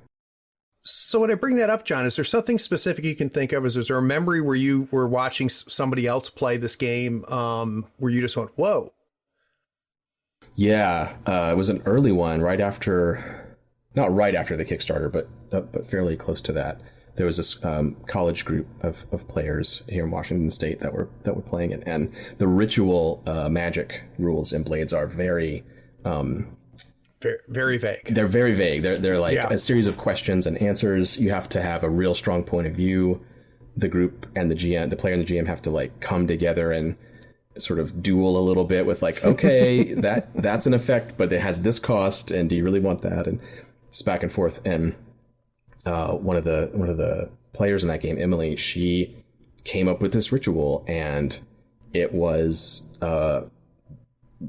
using the ghost field sort of trans-spatially in a way that would open a portal. And we'd done a bunch of stuff like that in our games, of like slipping into the ghost field, or looking at a slice of it that was further back in time, or looking at a slice of it that was in the future to see what would happen. Those all kinds of stuff like that. And she was like, no. I want to do this like very physical thing where it opens to the sort of sphere, Terminator time travel sphere kind of thing, deep in the void sea somewhere, and the void sea just spills out of that portal into wherever I cast that sphere. And it was just such a shocking thing. Wow, of course. Like, we've always used it in this really supernatural, spiritual energy thing. And she's like, no, I just want to flood the enemy base with magical void water. Who knows that, like, the demons live in. So, and it was like, I want to say it was only a few months after the Kickstarter had wrapped up. So possibly the very first streamed game, maybe. Wow. And so I was watching it, now I kind of check in and watch games here and there, but that one I was like tuning in every week. What are they going to do? And especially that particular system was a little bit of like, I don't know. Is it too kind of, should there be more guidelines? Should it be more restrictive? I don't know. I'm pretty happy with it. It worked for our group. Is it going to work for people? And then she just kind of knocked it out of the park. And that's cool. It made me feel like, okay, yeah, it's not going to work for everybody, but yeah, that's perfect. Yeah. That's awesome. Yeah. So now I'll be honest with you, listeners. I literally could sit here for 8 hours with John and talk about mechanics, but there is one last one I want to bring up before we break, and that is the concept of clocks, which, not to be a broken record, the first time I read it, I was like, big deal, right? And the idea is that you take a circle, you break it into segments. It could be 4 segments, it could be 8 segments, it could be 6 segments, and you use that to mark progress. And it could be progress that the players are working towards. It could be progress working against the players. But it's a very simple idea. And I read it. I went, okay, whatever. Then I saw it. And then I saw what it did. So where does clocks come from? They've been around in various forms in lots of RPGs. I've tried to kind of pinpoint exactly where I first saw them. I'm not 100% sure. There's... oh god, it just left my brain. Tom Moldvay's great Prohibition era gangsters game that came out in the 80s. Is that Gangbusters? I think that's Gangbusters. Great sandbox game. Some of the original great sandbox RPG writing, to the point where the game says, maybe one of you is a prohibition agent, and one of you owns a still, and one of you is an FBI guy, and one of you is and just like all the players just like fight each other, and it's complete PvP, and it's shocking. That game is written in a really cool way. But there's an idea in there. It's not called clocks or progress bars or anything like that. But there's an idea in there for the GM to kind of to manage all that mayhem and crossing interests and stuff, to assign these kind of I guess it's sort of a milestone idea-ish. Right. So you're able to see like, okay, they got those three, they took over those three gin joints. So like now they have a hold on the thing instead of always being this nebulous, like, is it, or did we do it? And then fast forward all the way to the 90s with Fudge, and then Fate that Fred Hicks and Rob wrote, that has sort of these progress tracks for various states of characters. And then in Apocalypse World, Vincent made them into clocks, the little circle with the pie pieces. And those were used, one for the PC's hit points, which is kind of a fun thing because midnight is dead, and so you kind of have this idea like, oh, I'm at 9 o'clock. Ugh, that's bad.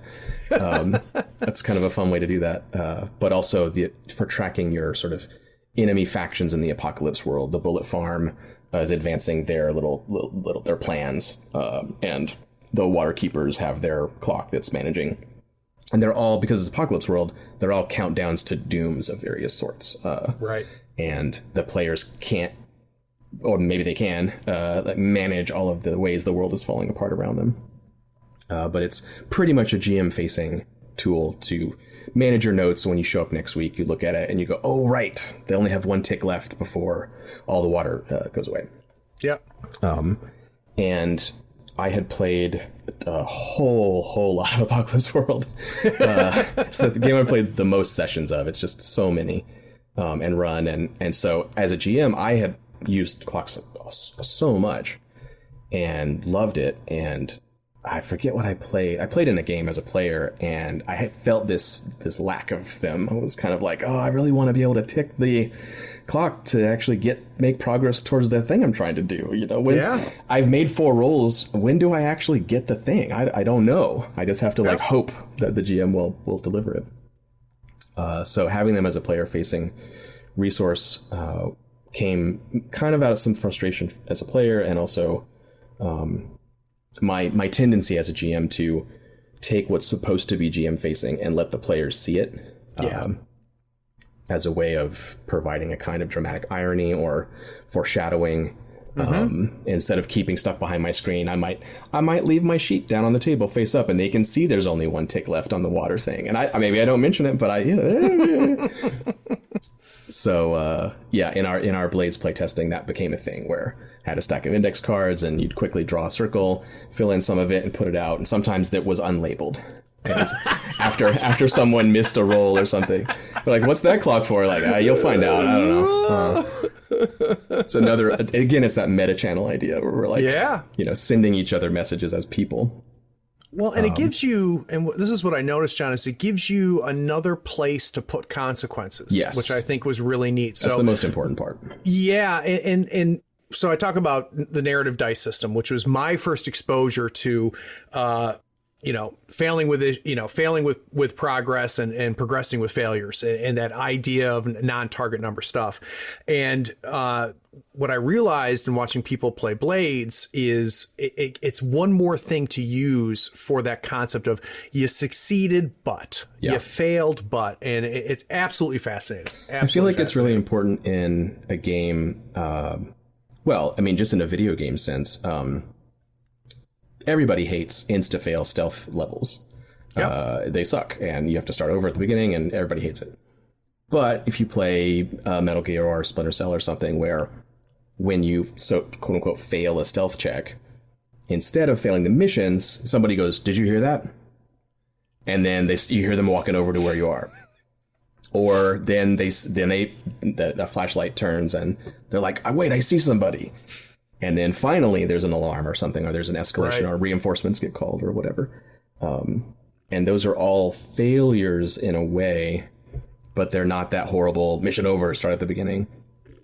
So for games, especially in a Blade sense, but in a lot of games, there's situations where players are going to be doing something where there's these kind of escalation of consequences that are going to happen later, and having a clock to tick that says reinforcements arrive, it gives you that tool as a GM. Instead of a pass fail roll, you can say, okay, that was not a great roll, so I'm going to tick here. 2 more of those, and the reinforcements show up. And it's funny, too, because so often as a GM, you can feel like in order for me to create tension, in order for me to create drama, I need to hide things from my players. I need things to be secrets. And what I love is that you're saying, no, this is going to be transparent. And guess what? It's going to create more tension, believe it or not. You think it won't, but it will. Watch. Yeah. And your example of putting the clock out there going, yeah, I might not label this one, but yeah, you tick 2 of them. I tick 2 of what? Yeah. What's going on? It's absolutely fascinating. There's a component of daring too, where you can do things like the players talk to they meet with a boss or something, and they have a conversation, and they're like, okay, fine. And they leave. And then you put a clock down that says, they see through his lies. It smells your bullshit. and they're like, wait, he was lying to us? You're like, it seemed fine to you. But here's a progress clock. Do you want to find out if anything he just told you is true? Do you trust him?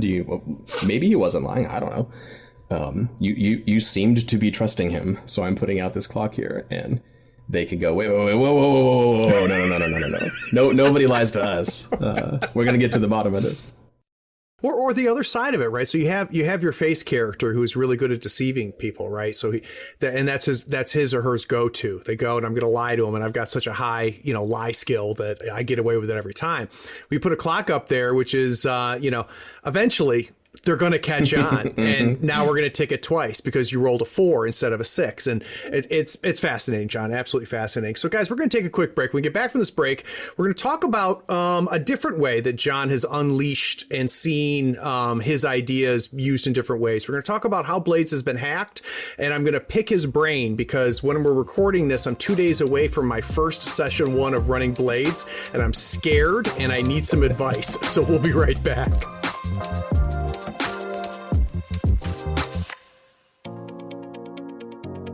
Hi, my name is Noah Suderman, and my dad is a Patreon supporter of Third Floor Wars. I listen to Tabletop Talk because of the hard work and effort that Craig Shipman puts into every podcast so that his viewers can become better Malifaux players. What is it worth to you to get this podcast on a weekly basis? Is it worth $1 a month?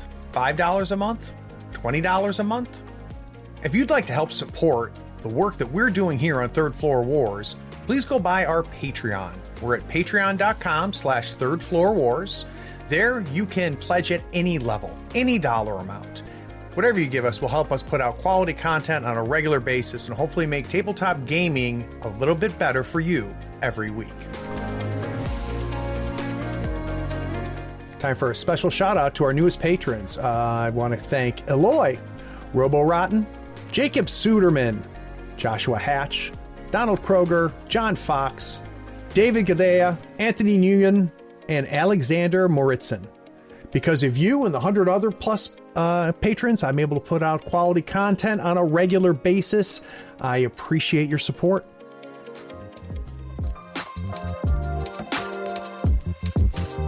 So I know what the word hack means. And this, again, is the Rumpelstiltskin thing. The first time I ever heard that term referenced for role-playing games was with Blades. And I heard the term thrown out there saying, hey, this is a great hack of Blades. I'm like, I know what those words mean, just not put together that way. I don't know what that means. And I explored it, and I discovered it was an integral part of the Kickstarter as well. So I'll let you describe it. When someone says this is a hack of Blades, what does that mean?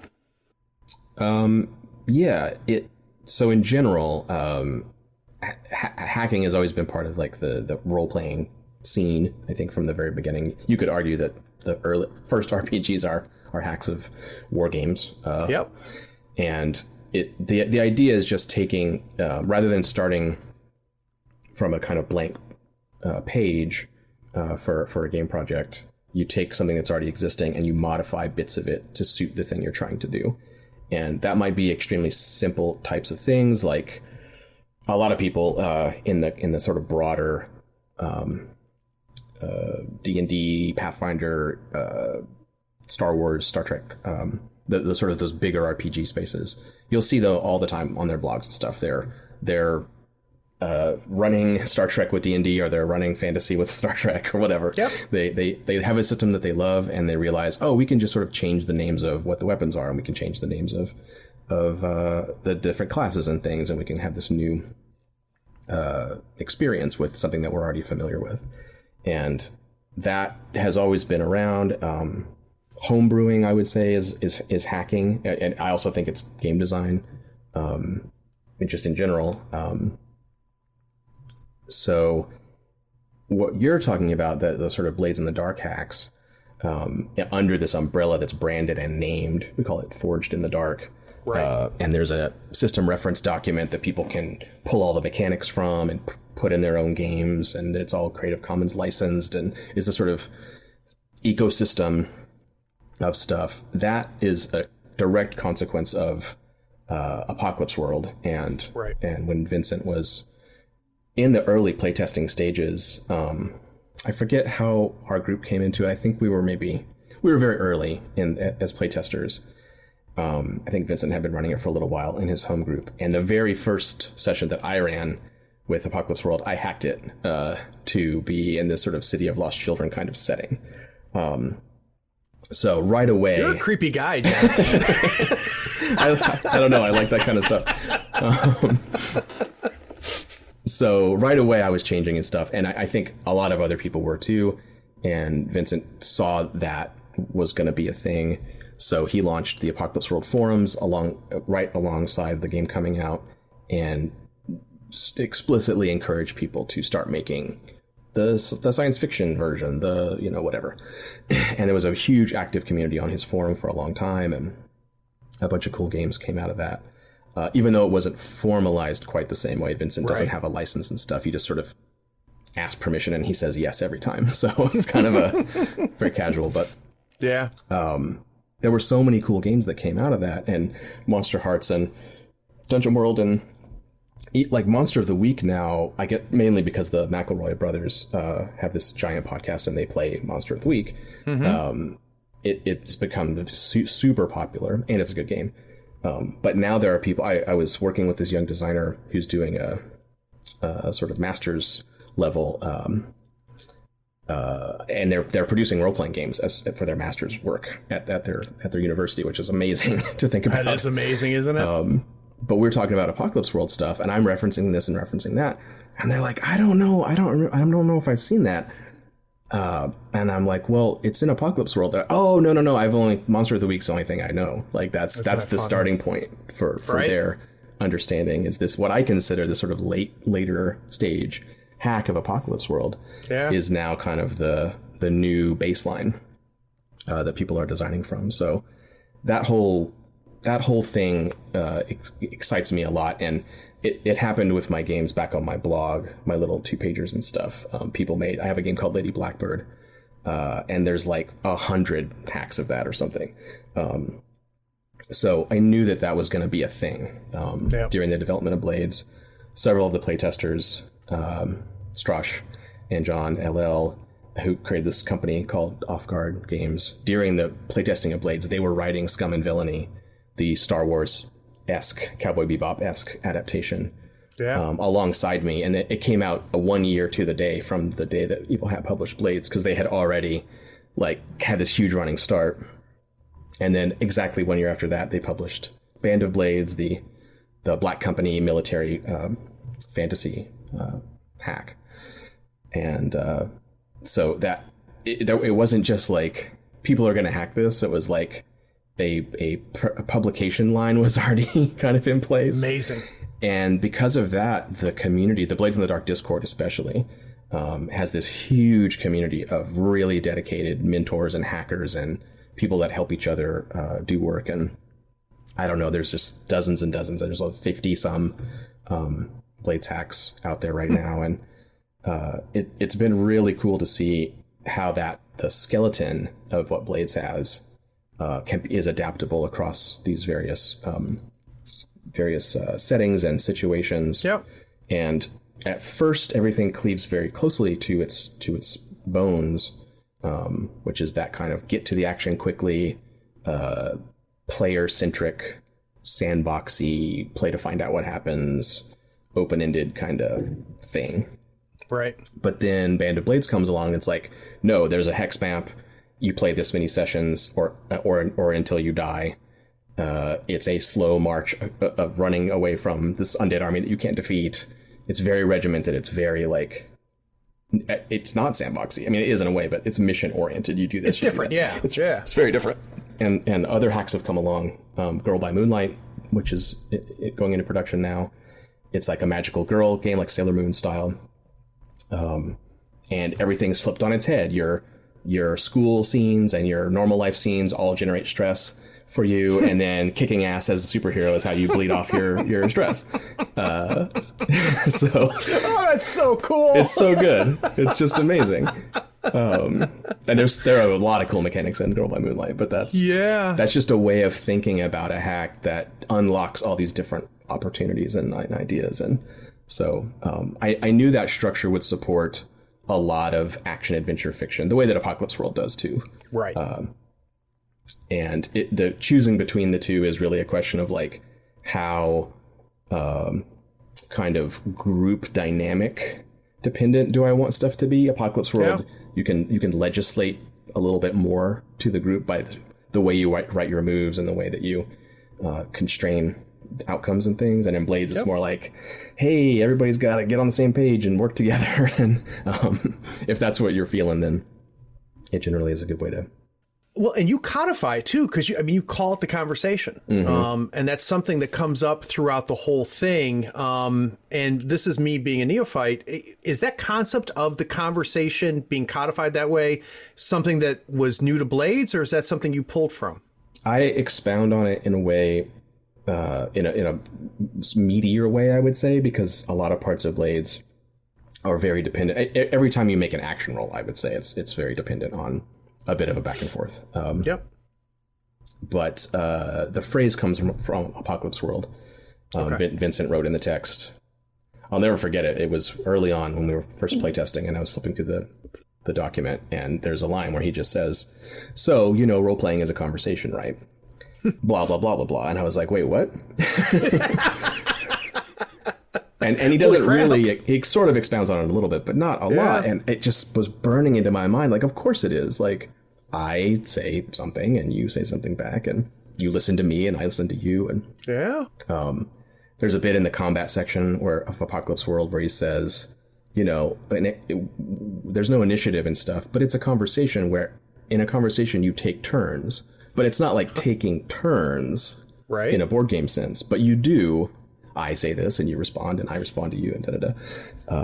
And those are kind of naturally the beats of a conversation, and they're also kind of the beats of a fight. I think it's, is it Sammo Hung or Yim Bu or somebody, some great Hong Kong cinema legend talking about how they choreograph a fight scene like a conversation.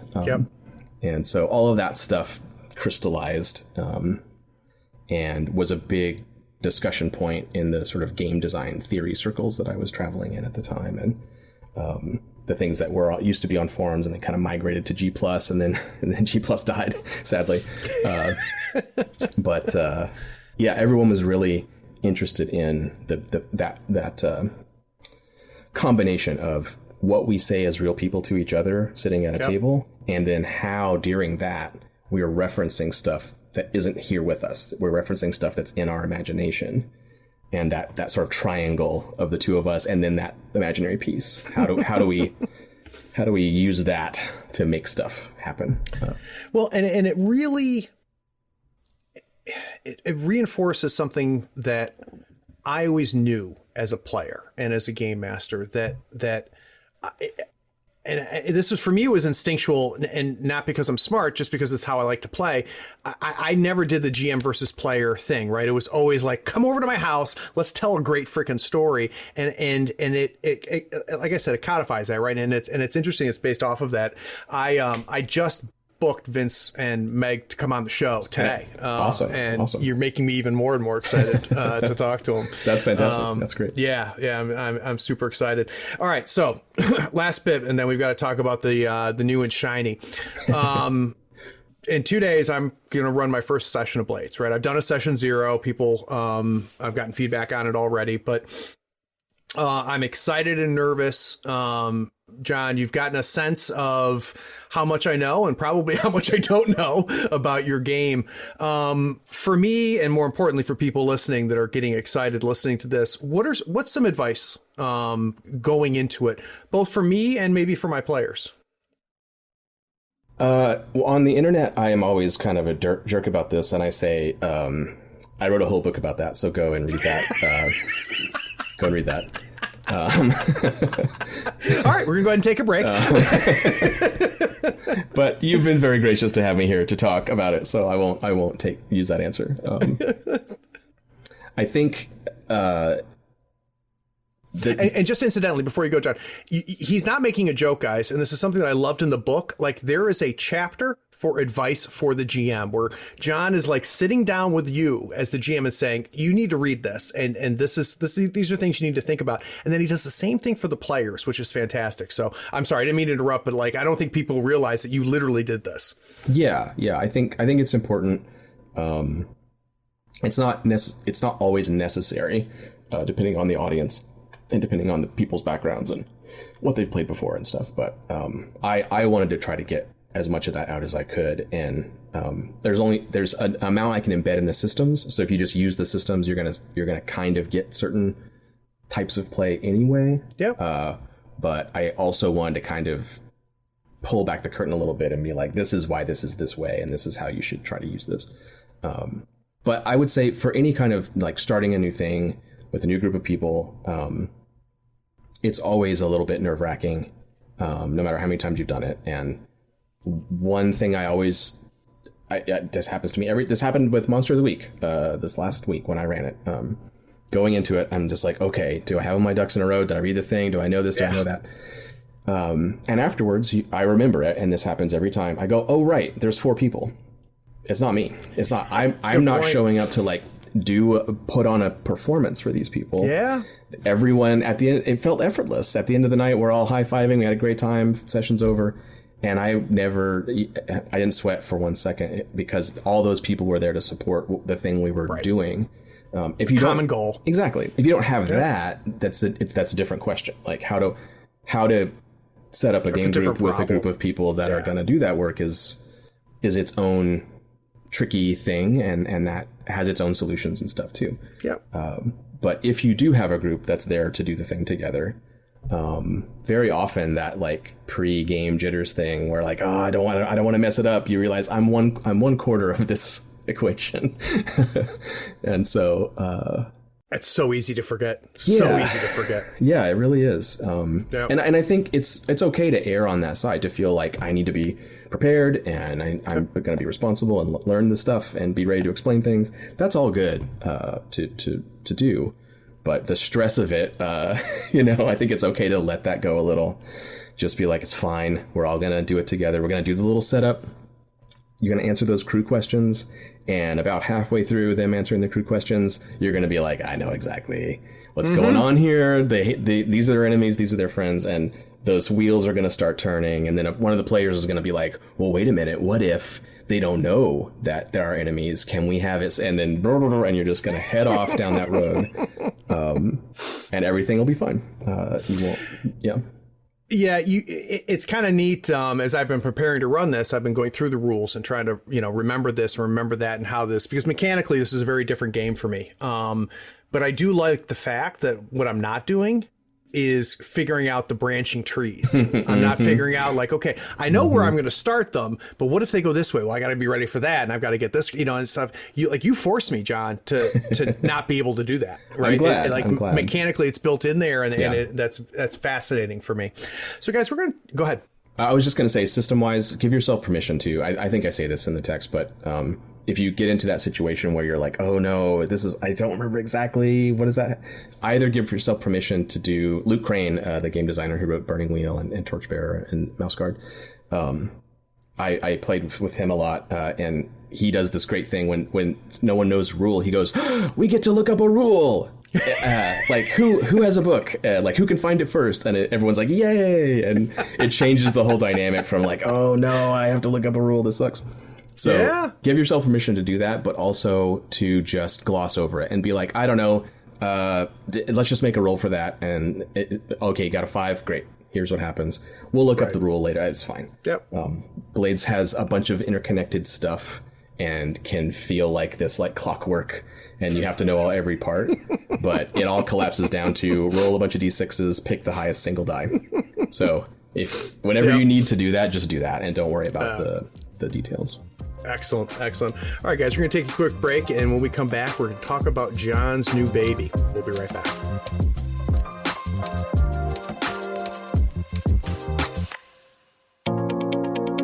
Howdy friends, Craig here. Nothing makes Malifaux easier than having the right tools. Here at the third floor, we love all the licensed Malifaux goodies from Custom Meeple. Not only are they helping support this podcast, they sell custom-made weird licensed tokens and terrain.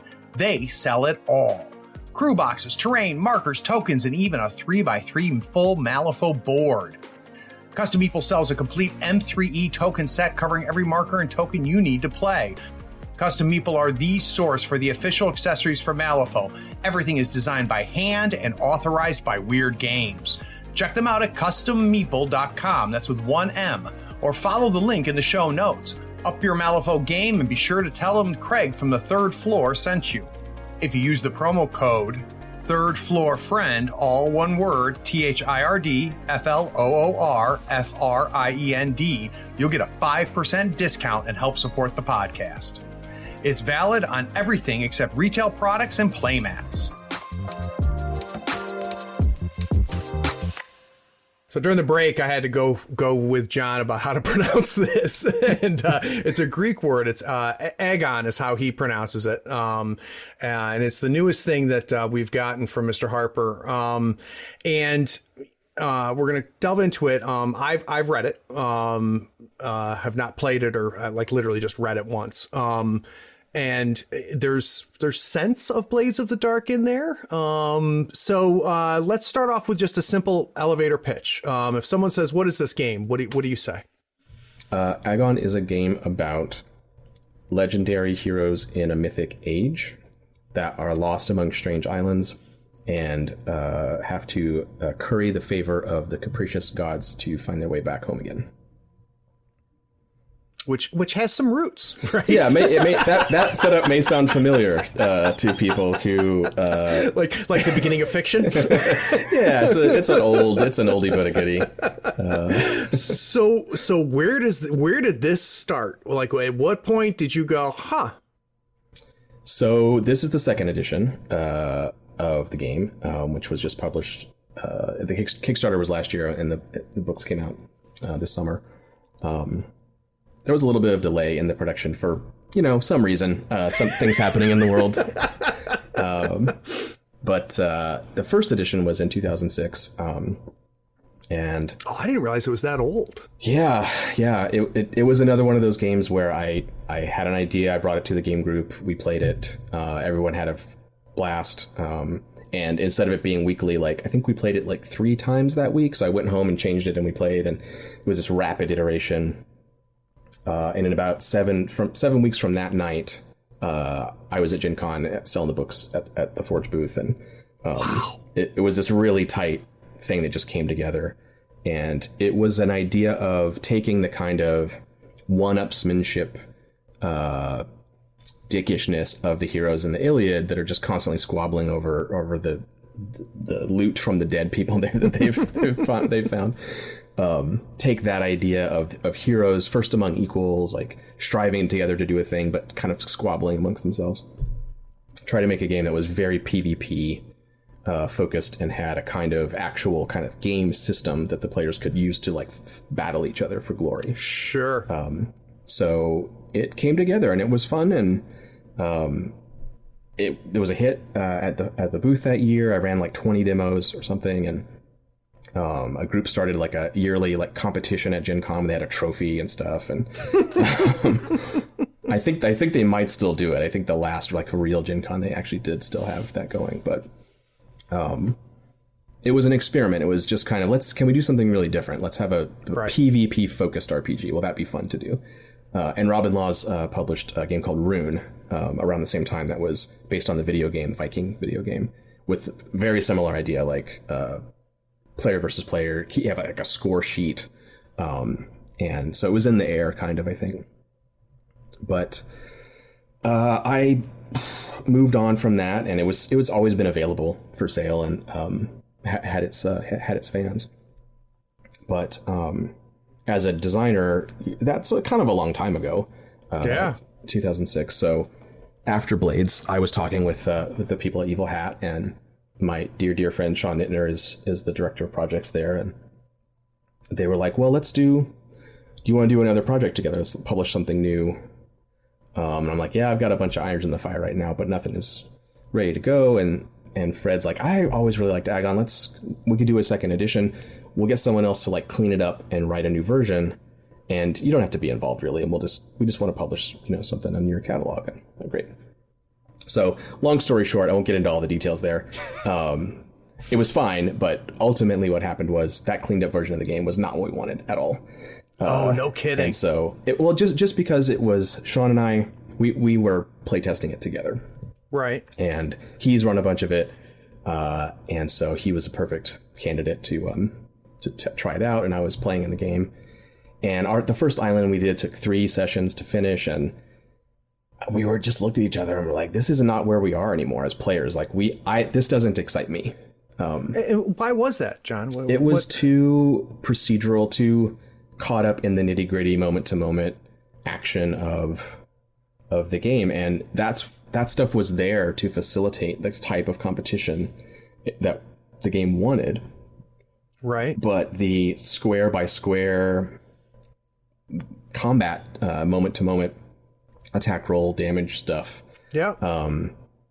I've had a lot of fun with that kind of thing in the past, but as a gamer now, I just kind of want to get on with it and do the next thing and have an exciting scene and actually finish a story or a moment in an evening. And it's hard to schedule stuff now, and you're just older and I'm in a different place. Yeah. So a fixed version of that first game just wasn't. It would have been a perfectly good product to make, and people would have liked it, I think. But Sean and I were not passionate about that thing. So we made the hard decision that we're going to just make something new, something that feels more like exactly what we want right now, today, as gamers. And Sean came on board as the co-author, and we spent a couple years banging it out and turning it into the thing we really wanted. And we got it to that point, like something you can play as a one shot, not even a one shot, like an island. Each Agon session is an island that you visit, sort of an adventure location, you could think of it as. Yeah. And the heroes are there because the gods have sent them for some mysterious reason that they may or may not tell you. There's strife, there's a monster, there's people suffering or whatever. And the heroes resolve the situation, however they resolve it, and then move on again into the mist, trying to find their way back home, using the favor of the gods as a kind of guide in the constellations of the stars to navigate. So we want this punchy thing. You do an island and that's this whole session. And now after we played a bit, we can do an island in like 2 hours. Amazing. So it starts to suit our lives even more now. Like I can have a game night that's only 2 hours long. Like, wow, that's cool. And so that started to marry with the themes of these ancient stories and the simplicity, the accessibility of them.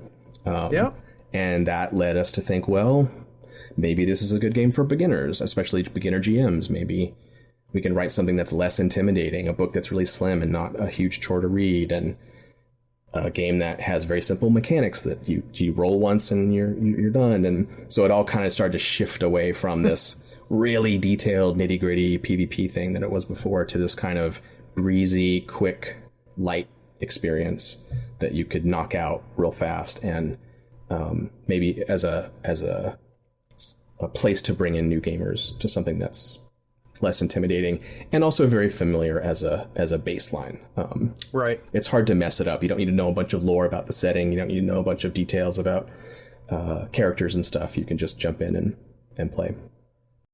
So Boy, that must have been a crazy moment where you just said, you know what? No, this thing is baked and it doesn't taste good. Well, it was weird because it was good.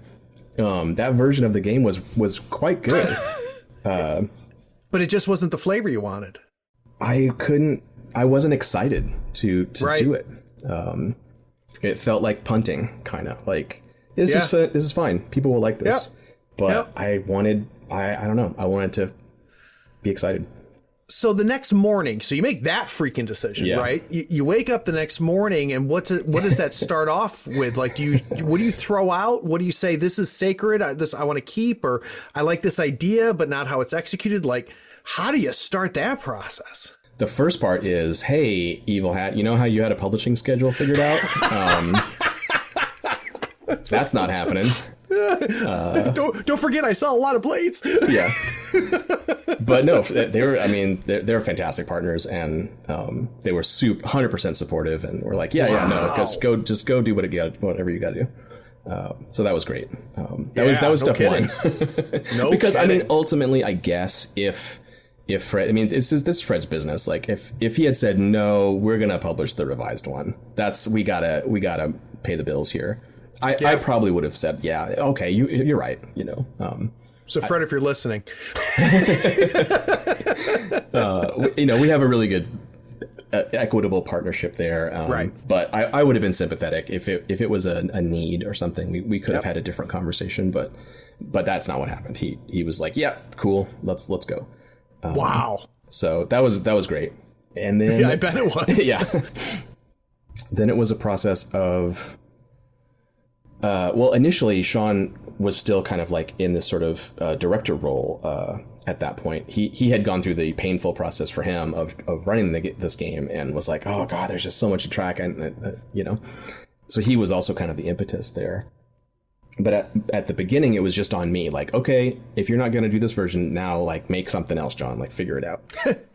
So I took the typical approach that I try to do for most things, and like. Let's strip it way back to some kind of really, really pared down basic thing that has some flavor and feel to it. Make a cool looking character sheet and see if this Agon experience can happen given way, way fewer bits. And right. And that again went back into that iterative process, and we pretty much jumped right back into it with Sean and those early playtesters.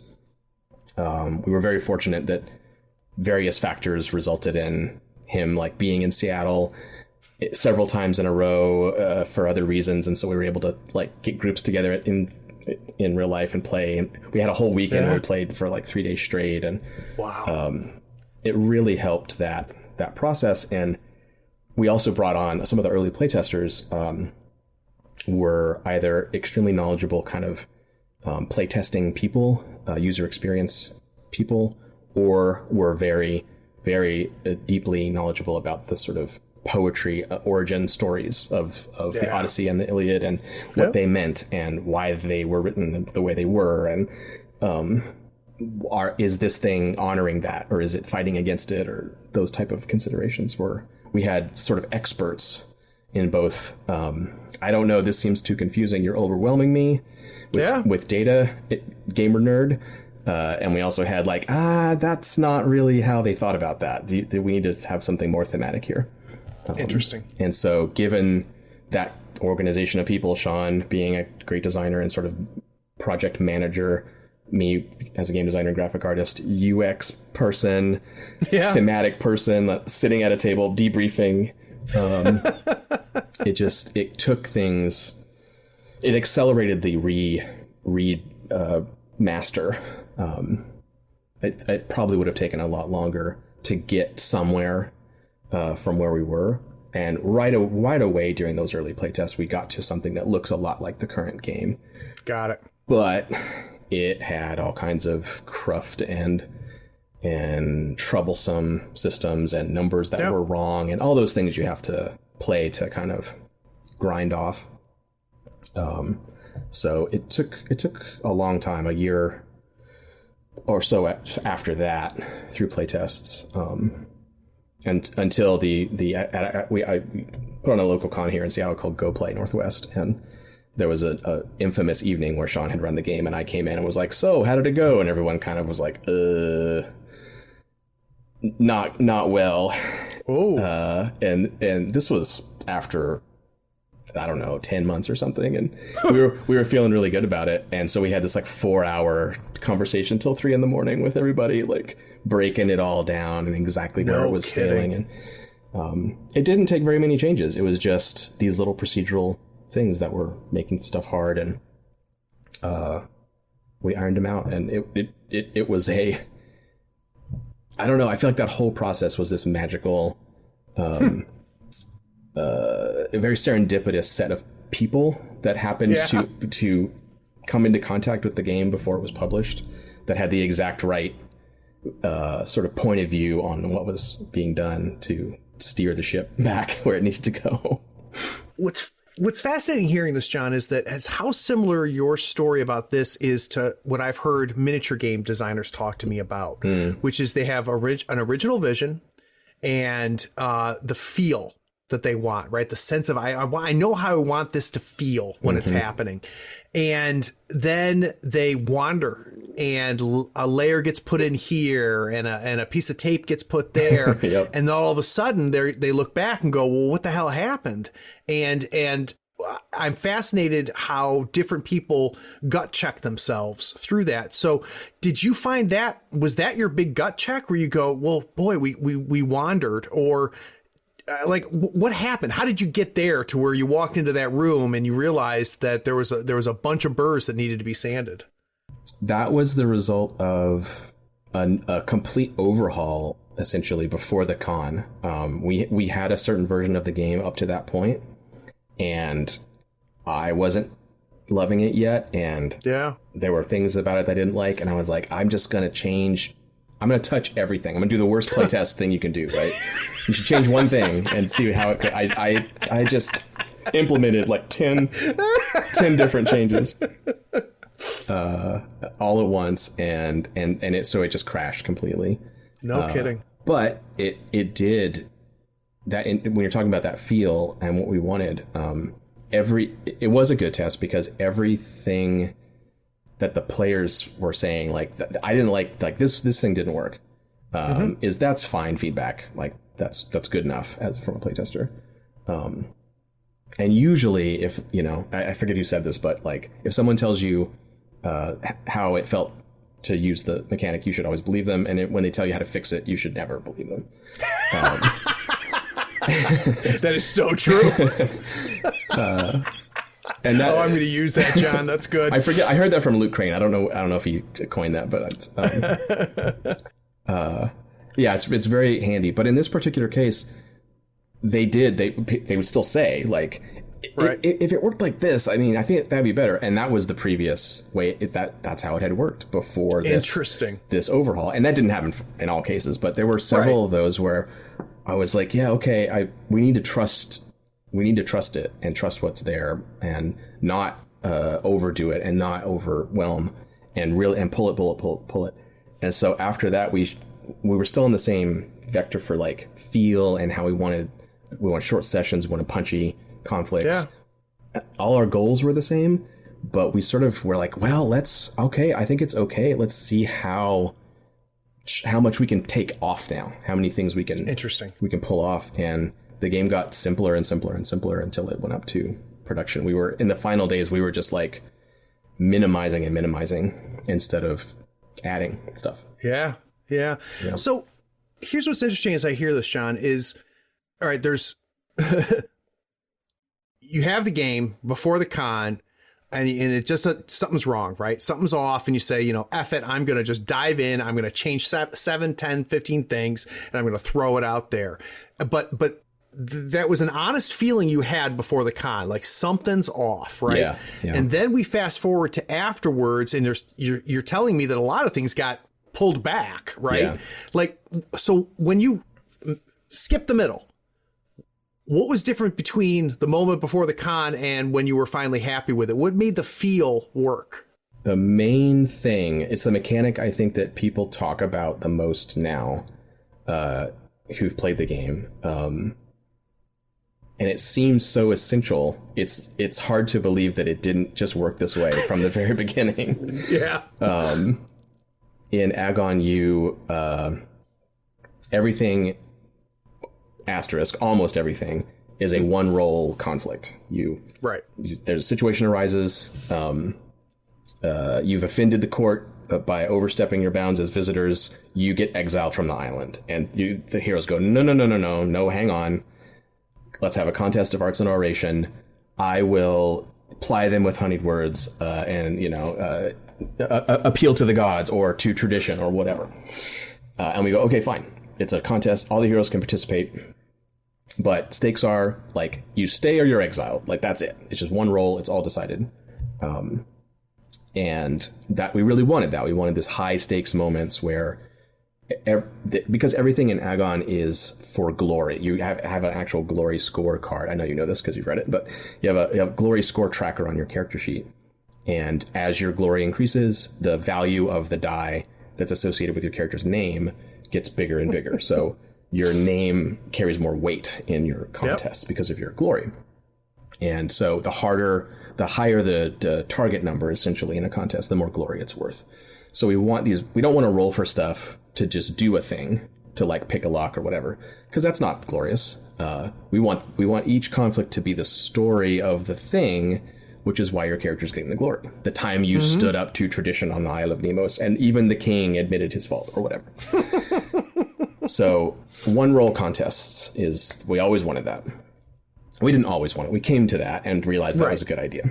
The problem was, as players, you have these limited resources to sort of push your outcomes, kind of like stress in Blades in the Dark. You can burn brighter in exchange for a shorter lifespan, kind of. You're burning your candle. And so when do I burn to do more? Probably when something is worth more glory.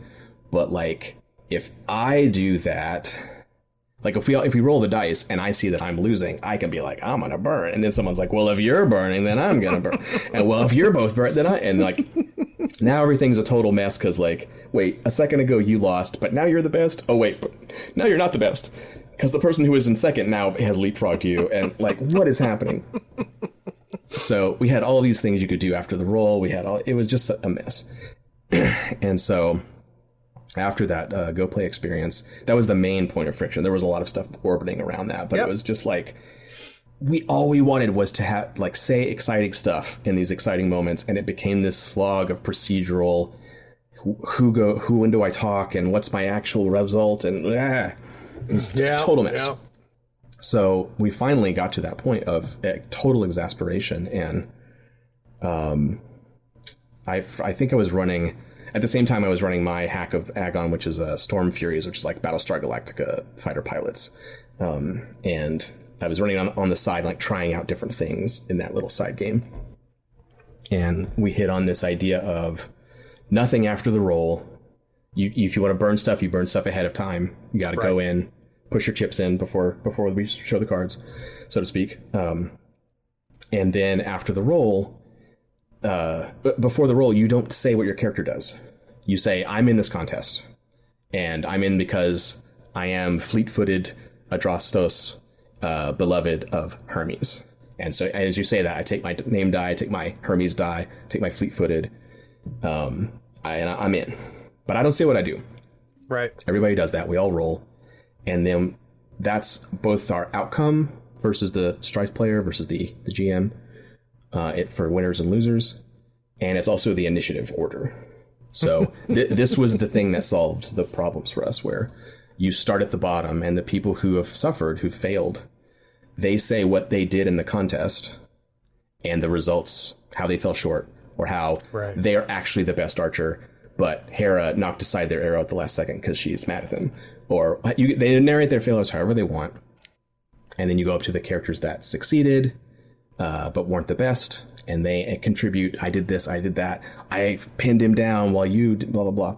And then the hero who's best puts the cherry on top, describes the winning the contest and why they're the greatest hero of the moment. And as soon as that, or that system was put in place, it solved the procedural rules of order kind of who talks issue. Timing and all that. All that stuff. Yeah. And people's eyes got so big, like they were just so excited to narrate their failures, first of all. Like, just they loved it. And then the Minotaur, he breaks my ribs and throws me down the mountain and I fall into the sea and I'm bleeding. And we're like, oh, okay. Wow. Awesome. You lost. That's cool. Good job.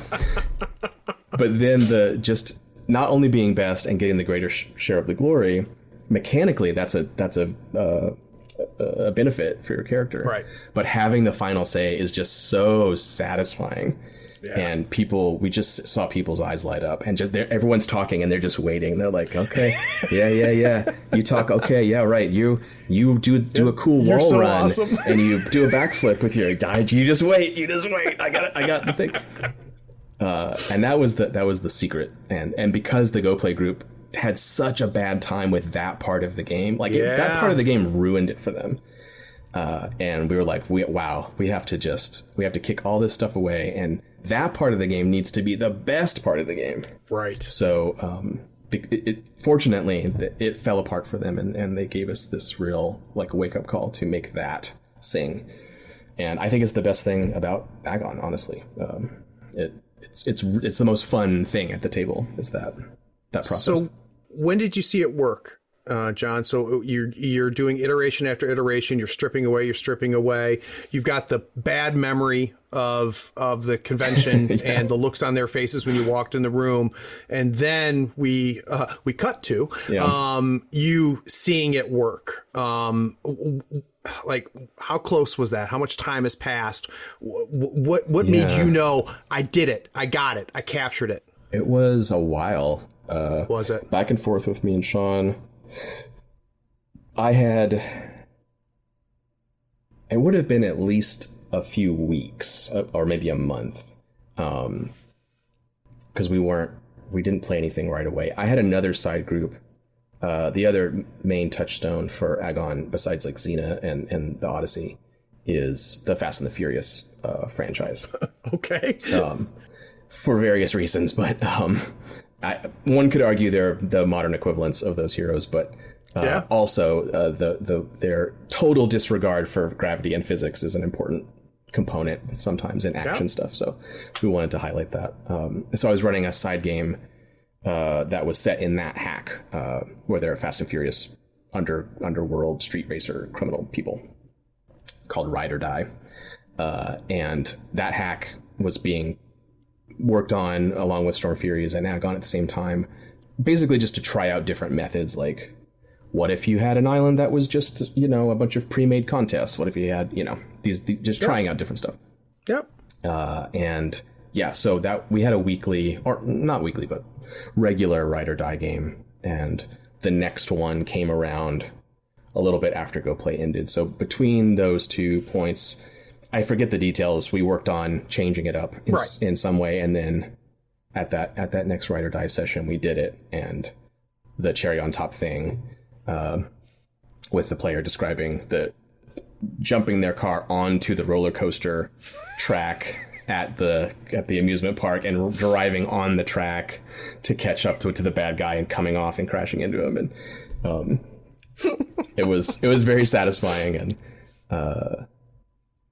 A proof of concept of okay, all right, I think we've thrown off all this cruft, and those players had played the previous version, and so wow, and a couple of them had played all of the previous versions, and so they got to go, oh, thank God, this is so much better. Oh, geez, wow, I feel so relieved. Wow, that was such a slog, and now it's so easy, and so it was nice. I bet that's gotta be a hell of a feeling, man. Yeah, it was really good. Yeah, very, very cool. Well, John, I had a great time, man. And I really appreciate you taking the time to sit down and talk to me. And I know that the people listening feel the same way. I think we have some obvious plugs, but let's get them out there. So if we've gotten some people excited, where should they go? So if you want to look into Blades in the Dark, bladesinthedark.com is probably the best first place to go.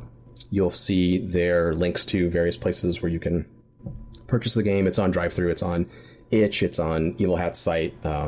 If you want the really nice hardcover, go to Evil Hat. That's where you get that. And that's what you want to do, by the way. Their printing is really it's really good. It's a gorgeous book, John. Yeah, they do such a good job with that. And there's also community forums there if you want to come and talk about the game. Agon also, if you go to evilhat.com, you can get the hardcover stuff from them. I have a digital storefront of my own, which is johnharper.itch.io. All my game stuff is there, my free games and my finished full book projects and all that stuff. So if you want to see Lady Blackbird and the old one-page games and stuff, they're all over there. You haven't hid them away? No. No. Yeah, somebody bought Lady Blackbird today, actually. It's that the whole itch. If you don't know about the itch world yet, itch.io, it is a huge explosion of new games. If you go in and look for the Forged in the Dark tag, I think there's like 40 some over there. There's so many cool ones. Slug Blaster just came out. It's like the 1980s, like kick flipping skateboard, monster hunting teens and stuff. It's super cool. There's so many. There's too many to talk about, honestly. Do you just shake your head sometimes when you just go like, "Oh, yeah, how did you come up with that?" I know, it's so cool to watch all this development. I bet. And just itch in general. There's like solo RPGs is a big thing now. Probably I'm motivated by lockdown and stuff to some degree. Sure. Maybe, but super cool solo RPGs. So I thought I was going to end the show. Now I'm changing my mind, John. Okay, that's fine. What happened? So, like, role-playing games exploded, and we can argue about when, but it's recently where it's huge, and not just in the people don't have to hide in their basement anymore and do it because movie stars are playing it. Yeah. As somebody who, unlike me, has been with it for the past 25, 30 years. What the hell happened? Like, what was the tinder and what was the fire? Do you have any sense of what happened?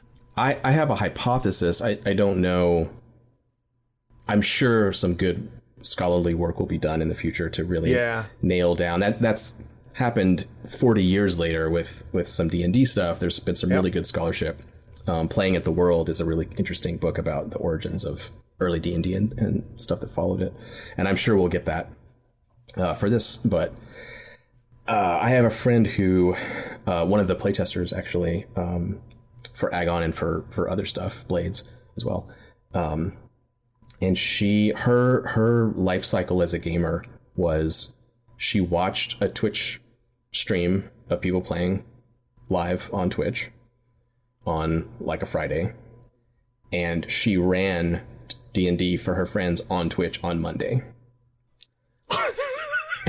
She had never played a role-playing game and never seen a role-playing game. So I that's exceptional. I think not just special. I don't think that's everyone's experience. Yeah. She's an amazing person. But it's demonstrative. But I think it says something about the hobby that, like I said in the talk earlier, like I didn't benefit from the oral tradition that my cousins and my uncles, they played with someone who played with the Lake Geneva people. And so they kind of knew what it was because they had seen it done. And trying to play just by reading a book or something is really, it's weird. It's the hobby is not, it communicates itself so much better if you see what it's like. I agree. And the explosion of live plays on the internet, I think, has made it so that you can just look at that and go, oh, I get it. People sit around, they say stuff, they roll dice. Yeah, all right. And they look like they're having fun. Yeah.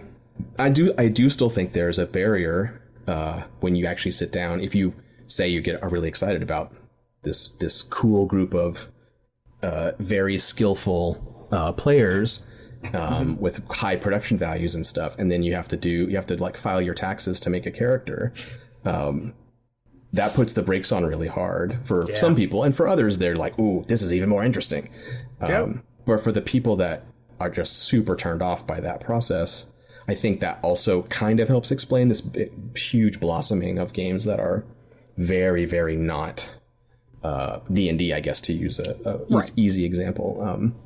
Games that are either much simpler to grasp mechanically or much more simplistic in their premise and play. You play for like one session or something. It's very low commitment. Yep.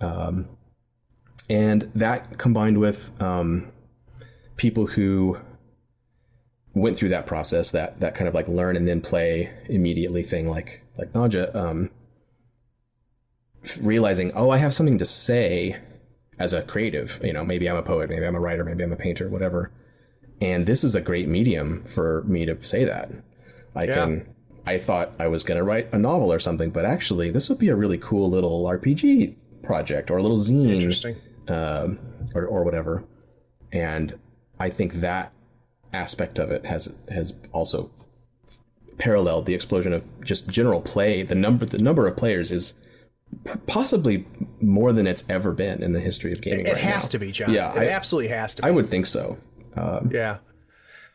Anything concern you as far as direction things are going, or are you feeling good about it? Do you feel like, you know, things are moving in the right direction as far as a hobby and as an industry, or is there things that you're worried about? I'm very, very optimistic. I think this is the best time to be a role player. I think the future looks very bright in terms of especially the flourishing of entire communities and audiences and players that don't need to be connected to the mainstream of the hobby. They still have everything that they need to be a satisfied role player, and they don't maybe even know about the mainstream.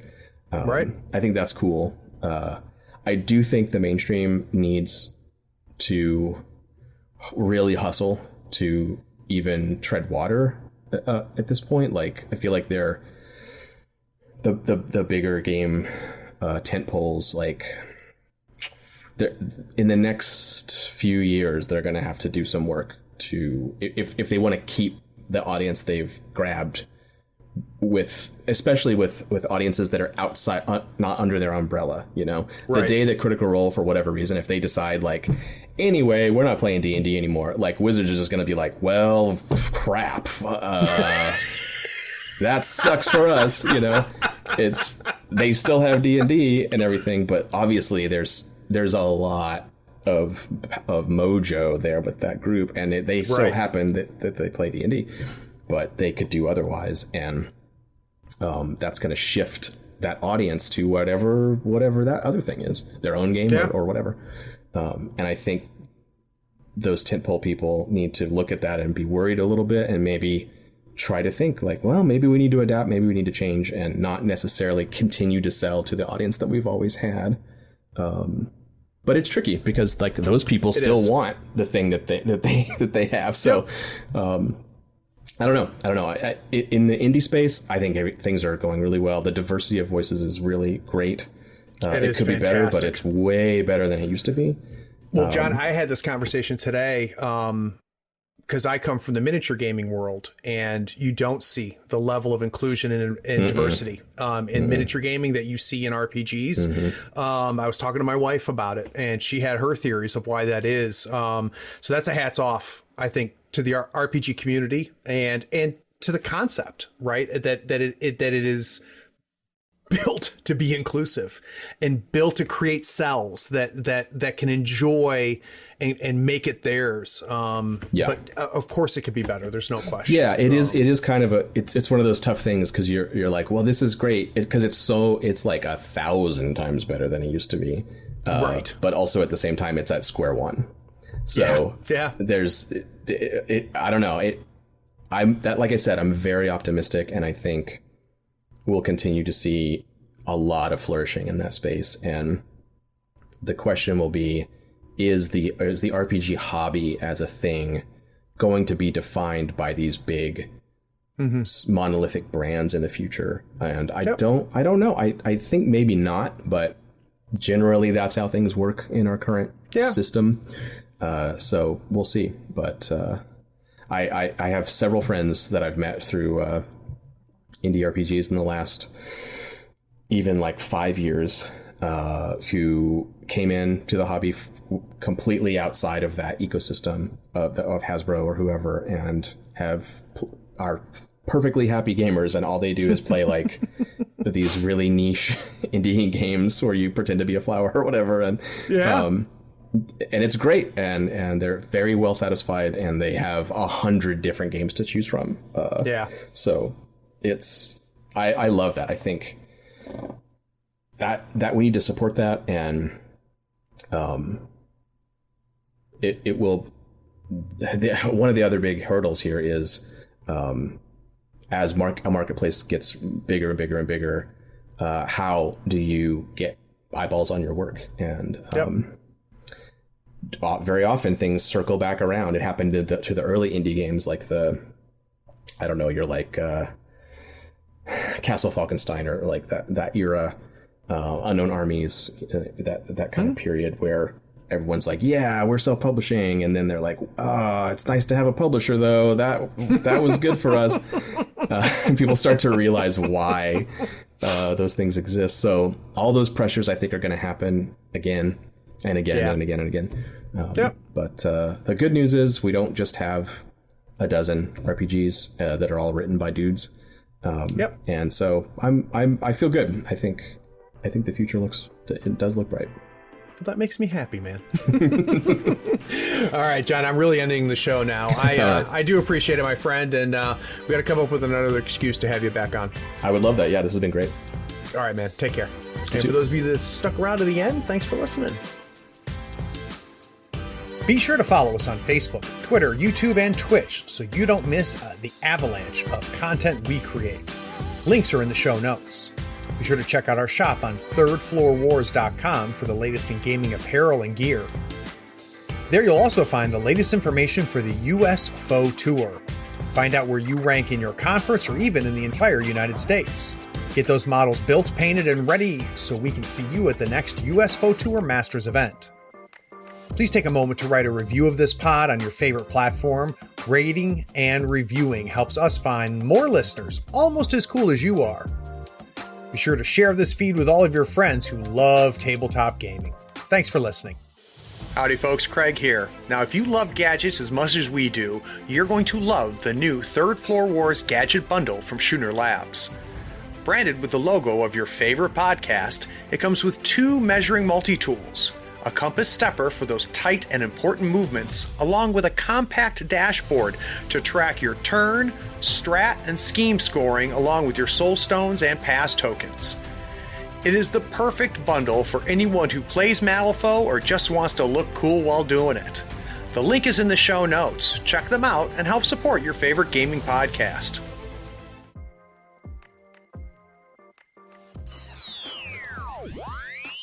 All right. Pronunciation, AGON? Yeah. Everyone says it differently. How do you say it? I say AGON. AGON. One more time? AGON. AGON. AGON. I think in Greek it's more like AGON. Okay. I don't speak Greek, but that's what I've been told. But almost everyone says AGON. They like to say AGON. So I'm not a stickler. But yeah. All right, cool. All right, I'm going to bring us back. I had this whole description typed out, and I'm not going to read it because we got too good of a conversation going, so I'm just going to launch into it. All right.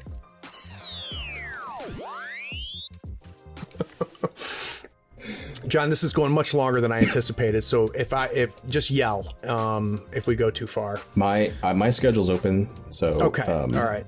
Whenever you got to go is fine, but I don't have anything else tonight. So right. I don't want you to feel chained to finishing the episode. Oh no, I'm totally fine. Yeah. Okay, good. Yeah, good. This is fun, man. I appreciate it. Yeah, I'm having a blast. All right. And I don't know if you've done this on purpose, but you have seeded the next segment.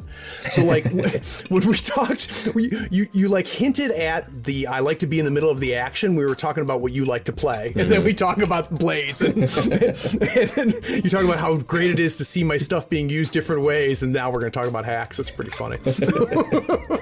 I did read the call notes, so maybe it's subconsciously stuck in my brain. What's coming up? You should look into storytelling, John. I hear you might be good at it. All right, I'll bring us back. Oh, you're being patient with me. I appreciate it. Oh no, it's going great. All right. Yeah, I'm excited to hear your take on the mechanics, how they hit you, and what you think of them. Well, it's funny because, and I had this happen to me when I interviewed Jay. like I use the Rumpelstiltskin thing because that's literally what it was. Like I was not keeping track of anything. After 1995, role-playing games were not on my radar. And I got back into the hobbies that I loved with miniature gaming and things like that. And then COVID made me say, you know what? To this day, my favorite has always been role playing. And why the hell am I not doing it again? So I did. I jumped back in, and Jesus, like it's everywhere, right? There's drive-through RPG. What the hell is that? You know, and that I didn't know that existed a year and a half ago. So it gives me a little bit of an interesting perspective on it. I'm but really, it makes me a neophyte at the same time. No, I think that's great. I think, that's often where you can hear some insights from someone who's just coming from the outside. So Cool. All right, I'll bring us back. Well, that was tough, dude. Had a hard time getting you just to like hang loose and relax. And I know, it's like pulling teeth. It's just awful. I gotta add some of the people in your game group to my hit list. Oh yeah. I've wanted to talk to. You said his name and I already forgot it. Sage. Sage, thank you. Yes. Sage is literally on my list. Great. He's done his own podcast. He's very good at this kind of thing. Awesome. So, awesome. And Paul Riddle is also in that group who wrote Undying, which is fantastic. I'm gonna whore you out, John, and get a bunch of guests from you. Yeah, I mean, that's what I did to Dennis. So. you gotta leapfrog through. Yeah, no, it's what's fascinating to me about it, John, and we'll start recording again here in a second. Is it's fascinating to me because doing this Insight series with role-playing games is relatively new. I used to be mostly focused on tabletop gaming. Yeah, I noticed that when I looked at your Yeah, and as my interests shift, and not away from tabletop gaming, but I found role-playing again. So obviously the podcast is going to follow me. That's just the way it is. Yeah. But it's so fascinating now that I've interviewed enough people, the overlaps and the not closed system, but how much everybody, has pulled from each other, just like any industry. And it's very, very fascinating. Very, very fascinating. Yeah. All right. So what I was thinking structurally is talk about the world. Well, here's a question for you. What makes more sense for you? To talk about the game, then the world, or the world, then the game? Because I get the impression that the game came first, the world came second. Not exactly, no. Okay. They are kind of intertwined. So what makes more sense in your mind? Or just see where it goes? I could start out with kind of the origins of how we got started making it. I think that will touch on the setting and then the way the systems kind of came out of that. Let's do that. Perfect. That could work. Perfect. And then we'll just see where it goes. And if we dump a break, whatever. I'll play it by ear. That's great. Okay.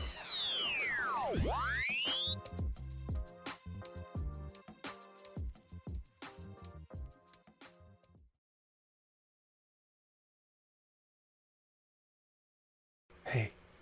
Are you still here? Look, the podcast is over.